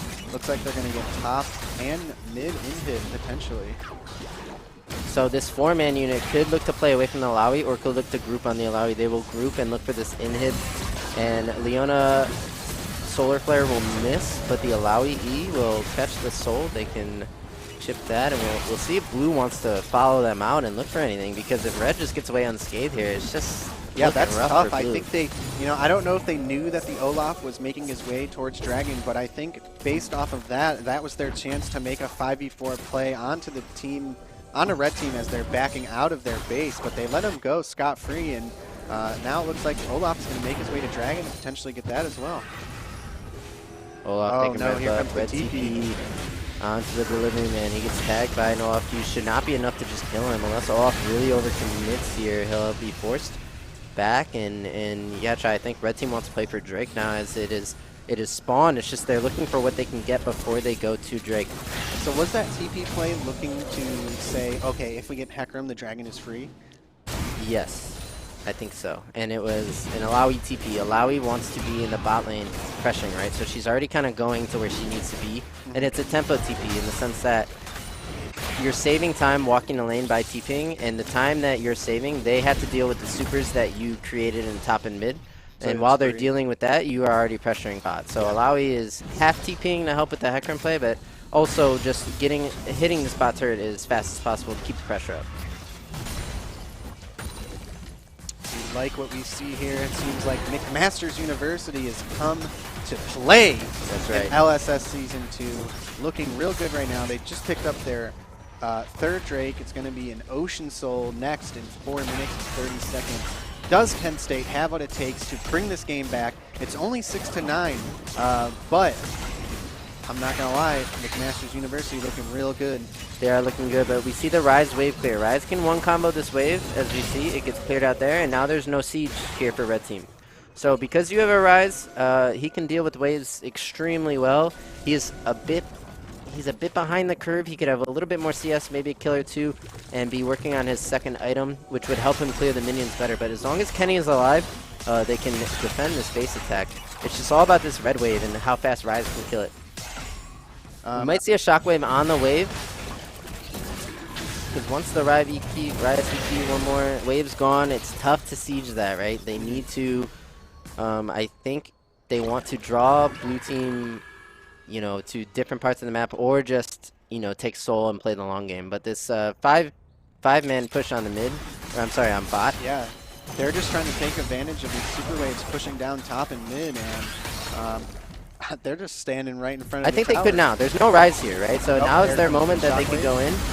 We see Solar Flare lands on multi-member. Shockwave scoops up the Gragas. That's one kill. It's going to be a 5v4. Can Blue Team defend? Counterarc's going low. That's a great Gale Force Misfortune Ultimate. Putting it on a show for us to see. That is how it is done. Try, have you ever seen that? I have not seen that. I don't think I've seen Misfortune with Gale Force, but it seems like Gale Force we've seen in both games now on ADCs that I don't generally think take Gale Force. Well, with Misfortune, if you Gale Force an R immediately, it will start the R behind where you Gale Force to, and then it will spread more. Like the R channel is behind you, so since you're further, it will it cones more. I don't know exactly why. So, but then what's the point of Gale Forcing forward? To spread it more. Like your cone is like this when you R, but if you Gale Force R, it goes like this. Like what? If we could see it again somehow, we can rewind it. We can rewind it. You could. I mean, that would be maybe about it later. Okay. Yeah. So, but I'm so curious to see. I did not know that. That is a wild interaction that takes up. Realistically, like MF, a fairly simple character to play and give her a little bit of extra Sure. mechanic that you can use to. Here it is. Watch Okay, the. Oh, I think it already happened. Yeah, it did. We'll Hit go the back. 15 Arab. Okay, yeah, this should work. Okay. Gale Force ulti. See how she It jumped did. in? Look how much wider. And It's see going how all the wide way that's over to right. the tower. You can get it even wider too. Wow. It's okay, really cool. and a great game for McMaster's University, taking the first win in the best of 3 against Kent State University, In one fashion. of our returning top 4 teams. And whew, Wow, that was what spicy. what a display from is Django in the top lane, especially because when you get a farm lead of over 100 CS pre 20 minutes Oh yeah, in a that is- competitive setting like this, that just speaks volumes to his understanding of lanes, wave management. It also speaks a bit to the matchup. I don't think there's much for Gragas to do. I don't really blame Musinator, but I will, give props to yes, definitely. the Alawi player there. And then I saw some really nice stuff from the MF, and it looked like coordinated team play around a Leona is just so lethal in a Yeah, mid it game. really, really is. It seriously is crazy. You know, we need to get some of our boys to pick that up. Yeah, I guess that's me. yeah, yeah, you're our support. Yeah, so please pick Orban Leona, try, and yeah, we'll get some more wins. But I think it was just the mid game pick that the Leona found on Hecarim leading to Baron really just closed the curtain for that game. Everything else was just small bits of pressure, starting with the Alawi mostly, and eventually trickling into the rest of the team. But McMaster University looks like a contender in this Yeah, league because Just we played know a great game right there. they played a very lights out game against a well-rounded, well-coached Kent State team that we have seen do some great things on the Rift Tier 2. So shaking up to be a very interesting league, Definitely. LSS Season 2. So what I'm doing right now is bringing up our pro draft for the next match, so we can talk a little bit about pick ban here. So we do see McMaster banning out the Samira this game as well as the Alistar. So regardless of the win, they didn't want to play against that bot lane again, potentially because of the Leona, but it looks like they're going to KSU banning out Leona as well. Yep. So I guess like as far as this draft goes, we're seeing a Jhin Morgana bot for McMasters, Syndra mid, Nasus top, and Graves jungle. So the these look like maybe some mistake picks or some filler think? picks. I mean, look Right? at that. You have a Nasus top lane on blue side, so that means he blind picked Nasus, which nobody should ever do. And for Kent State, you have Tarek, Katarina. These are Oh yeah, champions. I'm looking at this as a weird comp here. Well, The Tarek and the let's look Katarina. here. So this is the correct comp. Oh, okay. Yep. Okay, everything correct. So they're running back the Gragas top. This time it's into a Nasus. So they must have drafted the Gragas. They drafted Gragas second. So it's just not a Gragas. And then they just knew that that's Gragas top because of Musinator. Yeah. Probably. Yeah. Moving it forward in. So I think I like this Tristana Tarek pick. I think Tristana is so good right now. Yeah, she's sleeper. Low key, and Tarek with that comp. I mean, if you can get some Amumu CC down, Tarek ulti on Katarina, and That's right. Katarina just goes off. Yeah, the Tarek pick is very feast or famine in my opinion. You are either getting a ton of value out of that ultimate and your team can play around it or not. And if your team can't play around that ultimate, then you just should be a different champion because his stun and his like skirmishing is not as good as like a Thresh or a Leona's would be. Yeah. But it's all about the team fight ultimate, and if he can hit at the right time, get it on the right members like Katarina you mentioned would be key, then they could definitely find some success. Yeah. So I think we're ready to hop into game 2 here, and let's let her rip. What are you And- thinking here based off of our draft? I think the Nasus with the free matchup, because similar thing that Gragas cannot really chip Nasus out of lane because of healing. He could probably bully the Nasus early, but I expect Django to have some technology that the Gragas won't expect. He'll probably run him down and kill him at some point, Yeah. and he'll just be such a threat that I mean, the 600 Challenger LP on a pocket pick here with the Nasus, I think is just gonna pop off. I don't know. All I've seen was him. And I think Nasus is kind of in the same spot as Tristana to me. I don't really see him that often when I play games, but I feel like he's in a really good spot. I think he could be. I think he Nasus goes is Sunder. strong. I think he goes Sunder and the CDR that Sunder lets you stack, and you also get magic and AD pen, right? So his R, the damage that he does around him, is going to have some percent penetration damage along with his E. And I believe he'll just be a force to reckon with and really hard to play around. And I think you need Tristana to kill him. No one else can kill the Nessus other than the Tristana. Yeah, you got to get those stacks. I see this Tristana star opponent knowing what skin to play to win because Is that the best fire. skin? I don't know. It's the new Pengu one. And Oh, it's the yeah. good Ooh, promo that's for it. so cool. No, it actually is cool. Yeah, that's so cool. It's not as cool as Tarek's skin, though. Come on. Yeah, you're right. All right, we see a fairly This is a fabulous bot lane. passive start here.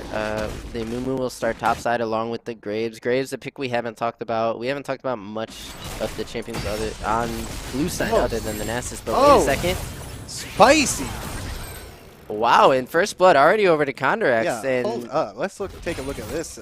it's a cheese. It must have been a Tarek cheese out of the bush. Walks out of the bush with the E, and then that's a Tristana all in. Yeah. Looking for a two-man Morgana. If she was extremely quick, it maybe Black Shield that, but she leveled W, it looks like. That is a brutal way to start lane for McMaster's University. Unfortunately, the kill going over to Tarek, though. So if Morgana Wizen Chamamuchi, if he would have not leveled a spell, and then as Tarek leaves lane, level E, and Black Shield yourself, that play could have been negated. Yeah. So you were saying we haven't really talked about Graves that much, and I think we haven't talked about Amumu as much either, because he was like super OP busted, right? He was. He himself the champion, and his items got nerfed. I don't think Amumu is the pick nowadays. I do think it's good into Graves, though. Graves is weaker into AP champions because of his True Grit armor stacking passive. He likes to go into the AD matchups like, I don't know, Hecarim maybe, for example, because Hecarim, once you stack the True Grit armor, it's tough to deal with. But Amumu, on the other hand, has no job other than locking down the Graves and just dealing AP damage, which is harder for Graves to deal with. So I don't love the Amumu pick, but in a Graves, I think it's worth considering. Okay, I like that. Let's hope he doesn't die here to blue buff. And we also see junglers are trading full clears again. This is good for the Amumu, in my opinion, because Graves can hit level 4 faster and get on the map faster, which means he can get to Crab faster. Typically, Amumu only has 20 CS, so what he's doing is he's skipping Gromp to get to Crab on time. I think that's the right play, because like you're saying, this Graves, he's going to clear his Krugs, he's going to go right to that Crab. It's not going to be there, and maybe Amumu will be making his way to the top Crab already. Yeah, if Amumu double Crabs here, that'd be great. If Graves knows where Amumu is, though, which is fairly common in these games, he could just rush to top Crab. Looks I think like that's what he's doing now. Yep. So good heads-up adjustment, and while Amumu takes Gromp, I think that means Graves gets top Crab, and we'll end up seeing the jungle CS numbers even out again.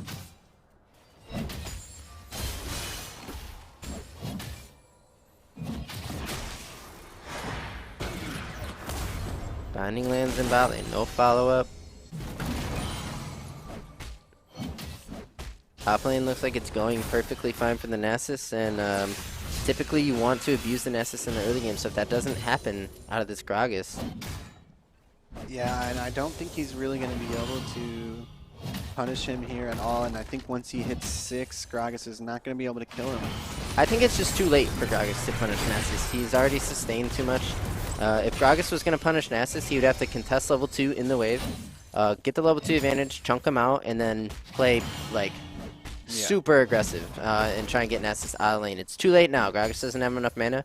Nasus has too much HP, so he's able to just free stack.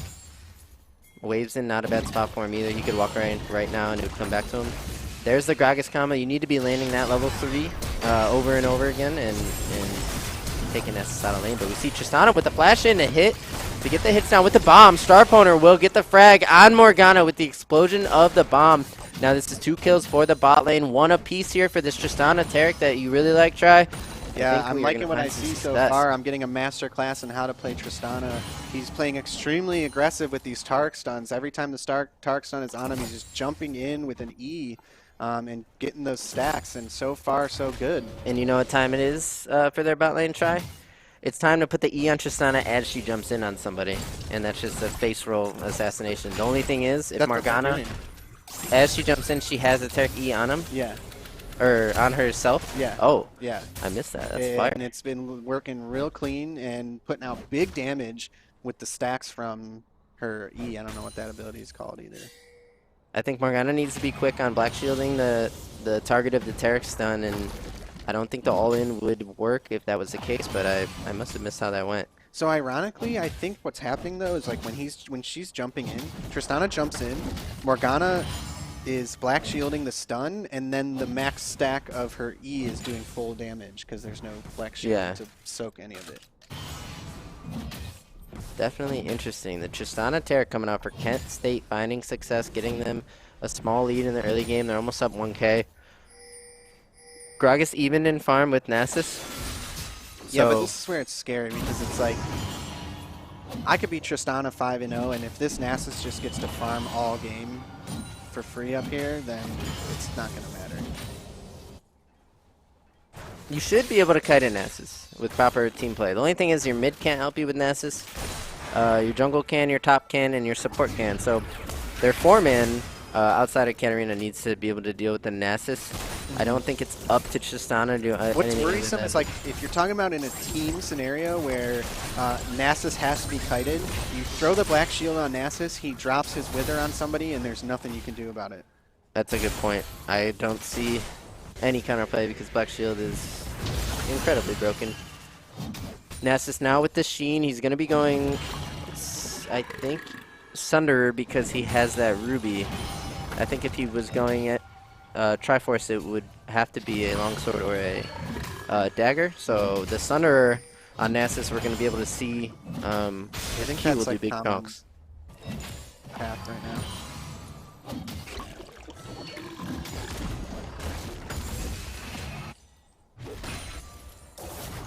Another jump in from Tristana. There goes the Taric stun. Oh, It was stuns missed, it. but try, you're right. They don't need the stun to land. They just DPS the Morgana down. There's nothing she could do. We saw the Taric trying to angle his stun to hit the Jhin as well, but the focus was Morgana, and Black Shield does not help with that. Yeah, that was big bomb excellent damage. strategy, though. I don't know if that was intentional. I would assume it was, but hitting the Jhin with that stun, I mean, just takes him out of the fight while they burst Morgana down, and then what does he do? 1v2? He can't.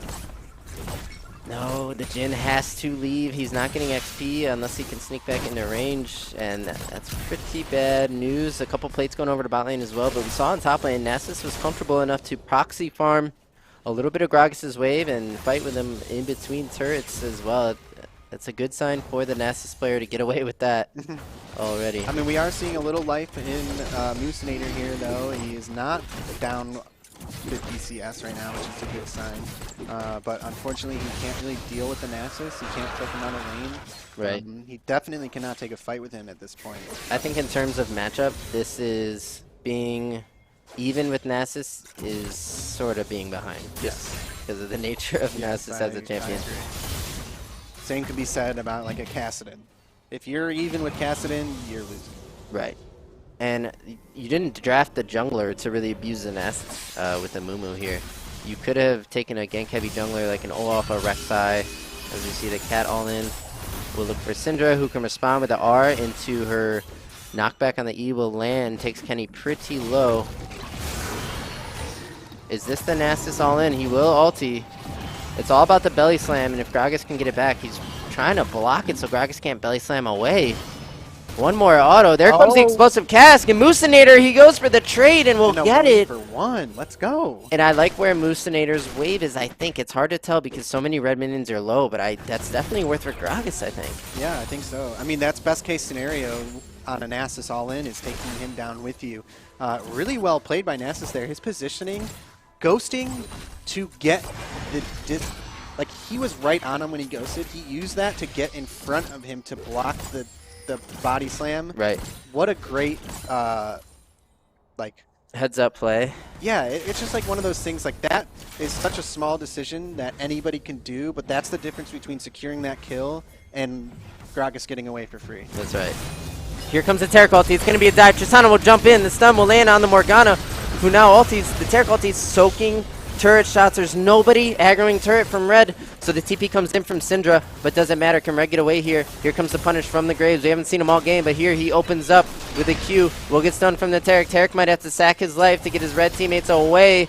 There comes the Scatter of the Week from Syndra. So the response kill onto the Graves, who's been quietly farming along with this Amumu, but that kill might boost him ahead of the Amumu, who will land the bandage toss over. He's looking for a 2-man ultimate. No ulti yet from the Amumu, but the Graves will go down to the Katarina. Amumu magic damage. That's great for red team. Another jump from Tristana, loading up the bomb. 1, 2, 3, 4. Kaboom! Goes Morgana. Star Poner with this Tristana, like I said. I'm happy to see it. Here comes Django. Look for a couple Q chunks onto the Groggy, who can manage this situation pretty well. He can proc phase rush and run around. He can kite Nasus a bit. Get baited, Moose. If you belly slam in, he belly slammed in, so Nasus flashes. He returns with a flash. He needs another belly slam, but the Nasus Q might come down. It doesn't kill, but he bops him into him so that he can finish, but he'll trade again. Another trade. So let's go back and take a look at this play here with Katarina jumping over the pit. Yeah, you to think kind of turn this around again for them. Yeah, Amumu looks, but Amumu doesn't ult here. I thought he was going to 2-man ult and clean up, but when you see the bandage toss onto the Graves, or I'm sorry, onto the Syndra. That's an immediate ulti right there. I don't know. Look at the Katarina damage onto Graves. Katarina, the magic burst, can deal with the Graves. If that was an AD mid laner, it'd be a lot tougher, I think. And now we see Star Poner just never missing the mark with these jumps. Yeah. Star Poner just lurking on the inside of Dragon Pit, just waiting for his opportunity to pounce, and it paid off well for him. I didn't catch where he lost his life, actually, though. So Star Poner, in that jumbleness of Nasus fighting Gragas top and us watching that replay, Tristana did go down to something. Maybe the Jhin picked up the kill there, but I'm not 100% sure. Her first death was like very recent, or? Yes. Oh, okay. Yeah, I missed it as well then. Maybe during When the she replay or killed that something. Morgana, I think she was 4-0. And maybe went down to Jhin? Yeah, it must have gone down to Jhin, who has only frag on about half of the map. Red team, relentless pressure. Here's the 2v2. No one on this half of the map, but we see blue team responding with the Herald that Graves is able to pick up, getting plates onto the Syndra. Here's the Nasus with Sunder. So I would imagine, unless Mistinator keeps playmaking and making trades happen, this just gets easier from here on from Gragas. Once you're at one item, Sunder versus Night Harvester on Gragas, I think it's just going to be the Nasus show in the top lane, but we'll have to see if Mustinator can keep pulling off these trades, because you'll take that if you're Kent State. Yeah, I think it is the Nasus show here. At this point, it's going to be difficult for Mustinator. Belly Slam misses, the Wither will go on. Is that enough to look for the kill? Now look at those Sunder bops right here. Here comes the ulti in. There's Q. He dodges out the explosive cask here. One more Q will do it, and Janko is just tanky now. Did you, if you could replay that, Nasus sidestepped the Gragas barrel, the Gragas ulti. That would have bopped him away. Pops right here. Watch this here. You can tell when Gragas is throwing the ulti, because his Q just went out. And so the Nasus kiting back just that one step so that Gragas ult doesn't hit means he can kill. And just like we said, once Stunner is complete, Gragas really no chance in this lane. But red team will respond with the Drake. That's what Amumu wants to do. Delivery man, getting control of the objectives, trading Drakes for Heralds, not too bad. So we see Nasus here, 117 farm. I don't actually know what his stacks are at, but I can assume pretty good. And he's looking pretty strong. Definitely looking strong, but Zach, why don't we see Nasus in 5v5 that often? I think he's just a super kiteable champion, right? If his Wither doesn't mean he runs someone down, then he kind of is just walking around and getting kited. But we'll have to see. Can he ignore Gragas damage and take this turret already at 14 minutes? That's kind of crazy. And I would not like to play against this guy top. He doesn't even have mana, and he's running Mustinator down right here. Hey yo, it is Django. He's going to +6 these minions and probably look for a recall. I wonder what his second item will be tried. I don't even think I can guess. I don't actually know. I don't really know build path for Nasus right now. I mean, I don't either. Huh? I mean, Nasus. I'm trying to speculate, but I don't really Oh, he's in a super AP, so maybe the yeah, the AP or the MR speed you up item. The one where when you take damage, it gives you move speed, or just the Spirit Visage for extra healing. Yeah. So did he just buy Null Magic Mantle? So he probably looking. That's a Specter's Cowl and Merc. Cowl. So with the Specter's Cowl, the Ruby might tell us what he's going. I don't actually know, but it's gonna be probably a Spirit Visage. Yeah, it looks like Spirit Visage items. So wait, what is that blue item there? No, it's not. Oh, Null Magic Mantle is. That's a Specter's Cowl. It used to be 1,200 gold. I think it still is. No. I just had the two mixed up. Yeah, you're talking about the skirt. Yep. And now it's all on Tristana, but luckily she has Kraken Slayer, so she can DPS through the Nessus, but it's really all on her. But try, if you put a Black Shield on Nessus, you cannot Tristana R her away. You can't Taric stun her. You can't belly flop him. Black Shield on Nessus would be bad news. As we see, he'll approach Gragas now. When Gragas belly slams into Nessus, that is risky business. It is. It gives Nessus an angle, but in a really long lane, you're going to have another couple belly slams to get away there, so I guess enough space for him to feel comfortable. But if you do that one belly slam and now he's Wither and Ghost, like, do you really have a chance of getting away? If he stands on top of you and you can't belly slam away, then I don't think so. Here we go with the 2v2. Kata will go in first. The delivery man will ulti up the Graves while Katarina deals with the Syndra. Syndra will go down to Ignite. Kenny with the flash in. Here's the big play. He goes for it. He'll drop instantly to the Jhin. I respect the try, but it just doesn't work. Yeah, I think there's no way he knew the Morgana was there, and he flashed over the wall. He immediately got vision of the Morgana and probably thought to himself, oh, shit. Hey, in every squad try, you need a playmaker, and that is Kenny. Kenny will go for the big play, and win or lose, you just draw it up again and try later. You look at the bot and kind of look over your mistakes. What can I do better next time? And you know Kenny will continue going for those until it works on the big stage. Yeah, we do see the Bork for Katarina here, so... You know all about that. Yeah, we got the resident Katarina player in our squad. We sure do, and he rushes Bork, and he loves it. It's Kraken Slayer second for our guy. I wonder if that's what it'll be for Kenny here. It may be. We do see and two then longswords. If she goes Kraken, she can actually DPS Nessus as well. Yep, so that's probably what she's going second. And he misses the belly slam, and yep, I knew that was coming. Yeah, and you can maybe R the Nessus away, but now your problem is Graves. Katarina with the ulti doing a good bit of damage, getting Graves low, but the threat of the Nessus, who already has a Specter's Call, Divine Sunderer, just means Cat has to, you know, give that play up. 1-0 for McMaster University, keeping this game tight. The gold lead is only 400 for Kent State, but they do have a 2 Drake lead, with the 3rd Drake spawning in just 50 seconds. Looking to see which team can set up, get vision, get control, and maybe get sides going as well. This game a little closer than last game, at least as far as individual lane goes. But I can't get up. Like, the Nasus is so scary at this point. And it is the Spirit Visage second, so his healing will be out of control. You now absolutely have to have Grievous on him. I'm looking at the Grievous for Kent State. I don't see any. We know Katarina ulti can apply Grievous. And I think that is it that I can see. That's so not enough. They're going to have to pick some up if they're going to want to look at winning some of these mid-game team fights. For sure. And if they don't get Grievous and they try killing Nasus, they'll lose the game. And this guy's playstyle try. I mean, we're going to see him plenty this season. Yeah, we do. He's whipping out the secret sauce. He's got sealed spellbook right here, or unsealed spellbook, and he's got exhausting cleanse. That right you're not going to expect the cleanse. As we see, red team will take Drake. That's number 3 for Kent State. They just need to play Soul now. But what's the response? Nasus will shove mid in. He's collecting his farm. He's stacking that Q. There's 2 time bombs on the map. Try. It's the Nasus is one and the Drake Soul is the other. Hey Frank, do us a favor and click on Nasus champion, and so we can see how many stacks he has on his top left guy. Right there. Click on that. Down at the bottom, under chat, there should be a thing that has a number for stats. Oh, it's hopping. They're from oh, director camera. Yeah. Right above his picture, there's a number. So he's at 480. Wait a second, there's a 5-man Taric ulti so that red team can advance past this blue tier 2 turret. Katarina goes in for the double, going in again, taking one too many tower shots. Tristana locked up and will get sniped down by the Jhin. Now the Jhin answers with 2 kills from base.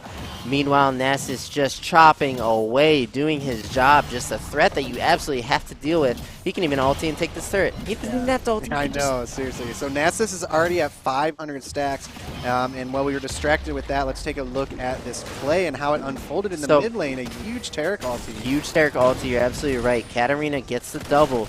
And now, Katarina has to make a decision to go in again. Look at all those daggers. Oh, 3 tower shots right there.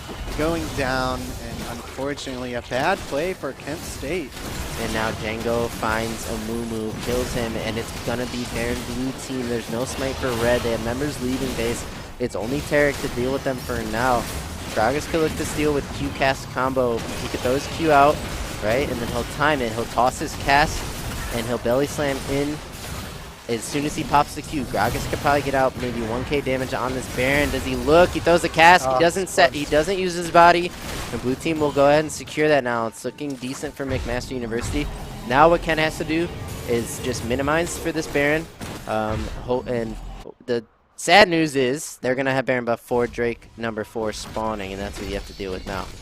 I think the scenario there, looking back on the play that had happened right before Baron, was Kent State University was thinking, they were seeing Nasus in the top lane pushing, and they were thinking it's now or never to 5-man dive this team and take them out when Nasus is not here. Right. He does not have TP because of Unsealed Spellbook right now.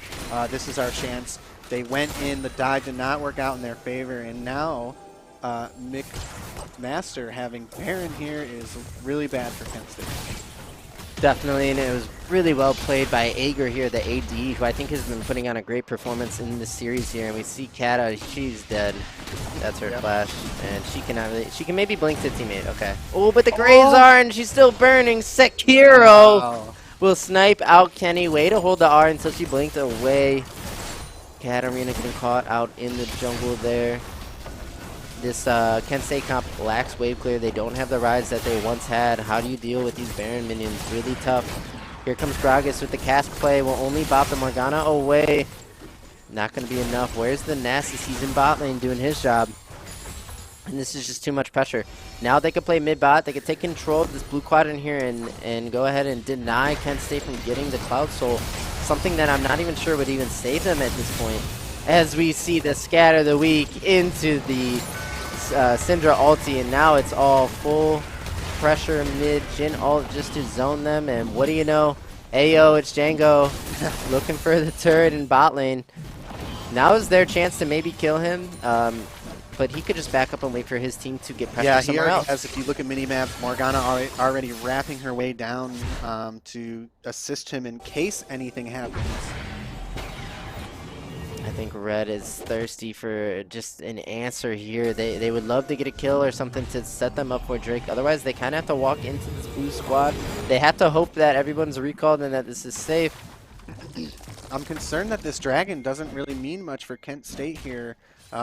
Cloud Drake on their team, I don't really see where the benefit comes from. A lot of their units have stationary ultimates as far as like Katarina goes, Amumu goes, Gragas goes. I don't think that Cloud Drake is really going to benefit them that much. Yeah, it's got to be the worst one of the 4, right, for this Kent State team. So unlucky roll on the Drake type. They do get the Drake first, but they just can't stand face-to-face to this 5-man blue unit as they come in. They're going to have to sack this, I think. They have Gragas dealing with top minions. He has TP if he wants to opt into that play, but it just looks like Drake going over to McMaster University. It's another 5 minutes where Kent State can't get a unique advantage over blue team, and now it looks like control of McMaster. Yeah, this is a scary situation to be in, especially against a team like McMaster's, where at this point they now have control of most of the map, and if it's anything like last game, they're just going to slowly choke them out until they have the opportunity to make a play that can end the game. Bottom line, you need like 3 members to deal with this Nasus. And like, what do you do right now? Like, do you send 3 on Nasus right now and try and kill him before his team gets there? And they have to do something. Yeah, I think that is an option.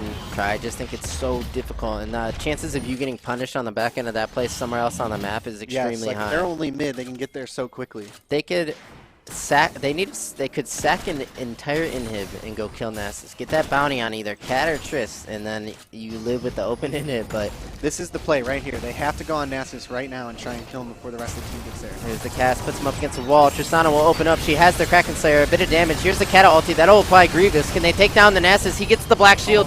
He will now stopwatch. He's surrounded by 3 members. Does he go down here? He does. He takes the Gragas with him. That's 1 for 1. I think Kent State will take that. They didn't even give up an inhib yet. Graves is frontlining for blue team. Amumu can make the play here. He still has ultimate. He can flash and maybe get 3. He flashes in. Tarek with the follow-up. Is this going to be a Kent State win? No, the peel damage from the Syndra, who's just on point. Starpwner had no way to get into that fight without it costing him his life, so now he's in a scenario where he's kiting away on his own. She insects Graves, jumps on top of him. I like the jump come from Starpwner, but blue team here, McMaster University cleaning up the base of Kent State, and I cannot see exact death timers, but it looks like an end angle. A few members up, Amumu is up in 10, Gragas up now. Kata will go in, look for a couple frags, not quite enough damage. That was close to being actually a quadra kill. Close to being a quad. He was probably like 1 second away from a cooldown getting him that quadra kill, but not enough here. And now blue team having to lick their wounds, clean up their base, and they don't have the wave clear. They don't have the rise to deal with these 2 inhibs down. This is probably game for McMaster. Yeah, that was a great attempt from Kent State University trying to take that Nasus down. Fortunately, they didn't even lose an inhib during that, but the re-engage was so kind of awkward. Like their team, the enemy team is in your base and you're re-engaging on them, where the only way to safety is through them. It left a weird position for Starpwner to be in. By the time he was at an angle where he could do anything, the team was already going down, and then he's left to try and peel back. It was just kind of an awkward fight after taking down Nasus, but you know, in their defense, that's what you had to do. That was the option there to save the game, and it had to be done.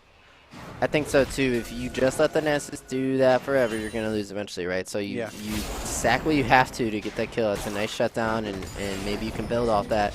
And in the response play, Delivery Man found a nice ulti, but I think it was Syndra in a great position to just punish the follow-up. Also zoning the Tristana. You said Tri could not get into that fight, but we do see Tarek's soaked by the Banshees by Syndra. Tristana about 1.5 autos away, but I think she thought he had to bomb on forward. Oh, really? You know, she hit him with 4 autos and then backed up, probably expecting it to pop, but realized at the last second it wasn't there. Here comes play Baron. Now Red has to be aggressive here because Red will lose base to blue super minions if blue just dances here. So Red needs to either find something. If Red recalls here, blue just gets Baron, and it's probably GG. So I think Red looks for the engage. Delivery Man needs to pull the trigger here. Sorry, Syndra 2P.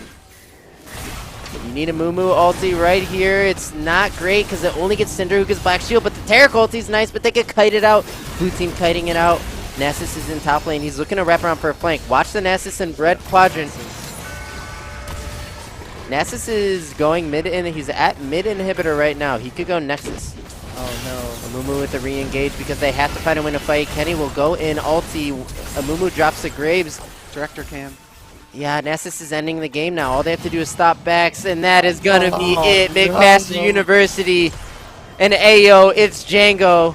The final hit has to be coming. He might just be standing at a 1 HP Nexus and dancing. And here it will fall. The back door. Man. What other way to end the game? Ends out in a great battle at the Baron with Red Team winning it out and Tristana ending the game at 7-3. But unfortunately, you just can't deal with that Nasus at that point in the game. No. What are you going to do? Like, even at that point, once you realize he's wrapping around, what are you going to do? Because he's already in your base. You're already engaged in a fight in Baron Pit. You can't get away. They're going to chase you down while he ends the game, and it was over the moment we saw him walking into base. Yeah, and you know what, try in VOD review, when Kent State takes it back and look, they'll probably call GG much earlier in the game, too. Like, maybe when they didn't get Cloud Soul, it was GG, or maybe when they lost their inhibitors, it was GG. Something like that, because I think their options were extremely limited coming into that late game. And just, you don't have the top jungle duo to deal with Nasus. Gragas and Mumu is not, you can't really, like, kill the Nasus or permacamp him. You need something like Camille Rek'Sai, right? Yeah. Get on top of the Nasus, Rek'Sai, bop him up, something like that, a bit more aggressive. When you have AO, it's Django. and you have two like passive AP champions, he could just get Merc Treads and run the entire game, and that's what we saw. Yeah, definitely. Oop. Man, the Nasus. The nasty Dude, Nasus. The That was nasty. Nasus. That was nasty Nasus. Yes, for it sure. was. So a great game there from Kent State University and McMaster's University. Can't wait to see these two teams back. That was, talk about a day one for season 2 LSS. That was an because awesome day one. That was awesome. We had 4 amazing teams going up against each other. Some of the greatest matches we've seen so far in LSS history, if I'm being straight up honest. Probably. We're looking at the pinnacle of competitive matches here. Yeah. Coming up for this season, we're going to have some great teams here. We've got more teams behind the scenes. We had some great teams playing off stream today, and we have more teams coming at you in the following weeks. I'm and it's so gonna excited be awesome. to try. After this week, watching these 4 teams duke it out, knowing that there's more great teams behind the scenes, like you said, I'm just excited for next week already. I wish it was already here. I want to see some new faces. I want to see some returning faces. I want to see who's going to start the league 4-0, who's going to be I know, right? the That team to really take is going down. to shake things up if somebody, with the level of teams we have in Season 2, if somebody comes out ahead like 3-0, 4-0 in the first couple weeks, Yeah, it's that's going to right. look rough to take them down, because I think so far what we've seen is these games have been really close. Yeah, and I would So- love to see a face-off from like Mad City against McMaster or Kent State against MEC Hysteria. Like those matchups are actually going to be hyped too. And just a quick recap from season to season. In season 1, we had 4 university teams that were, let's say, diamond average-ish. We had 4 amateur teams that were like on the lower end, like the gold to platinum range. So we had some games where it was like Kent State versus like a platinum average team, and Kent State would just wipe the floor with them. Yep. That's not the case in this league. In this league, Yeah, definitely. the entire league average is probably D4 with multiple mid to high diamond teams and some Masters Challengers I would players say going at it. it's like D4 average for most, and then like D1 average for like 2 or 3 of the 8, which Yeah. is pretty good. And And I'm excited to see them participate further on. I can't wait to see these teams and to learn from them on the new patch, because remember, we don't have any North American, we don't have any Western competitive games yet, so it's tough to kind of gauge the meta in NA on our 30 ping and what's the best strategy. Maybe Nasus is the new meta. Dude, the nasty Nasus. Maybe Alfari for Team Liquid pulling out Nasus. I don't know. Who knows? Maybe Yeah, he's watching. Yeah, that's like, things can really be shaken up. Like, depending on what happens in the next 2 weeks, like we could see the meta picks completely change. We could. I don't know when next patch is. Soon, I think. Yeah, I mean, we're still in preseason. Like, things can get shaken up like that. Oh, for sure. And that would be so exciting. Yeah. All right. So I think we're going to go ahead and pass it over to our wonderful Holyboxers, and she will end up the stream for us. And me and Diddy will see you guys next week. Next week. Be on time.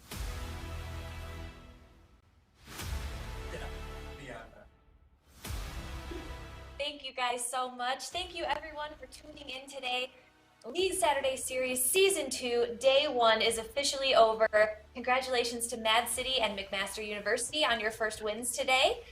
We're really excited to come back next week. I know that the guys already kind of beat this one with a dead horse, but we are excited to see the rest of these games play out. Remember, any LSS information that you want to see, schedules, rules, our rec guidebook, which is just general 1Life2Play rules, 1Life2Play.com/LSS, and you can search us on Battlefy to see the tournament information. Don't forget to follow us on all social medias. We have Facebook, Instagram, Twitter, Discord. You can find us at 1Life2Play. I'm on Twitter as well at XP_Holyboxers if you guys want to chat about the games, tips for making those interviews way less cringy for me, etc. So thank you guys for tuning in today. We will see you guys next week. Oh my gosh, our wonderful League Saturday Series winter shirt that I already have. I literally have 2 of them at home and I wear them every other night. Pick up your comfy winter LSS shirts, 1Life2Play.com/shop. Thank you guys again, and we will see you guys next week.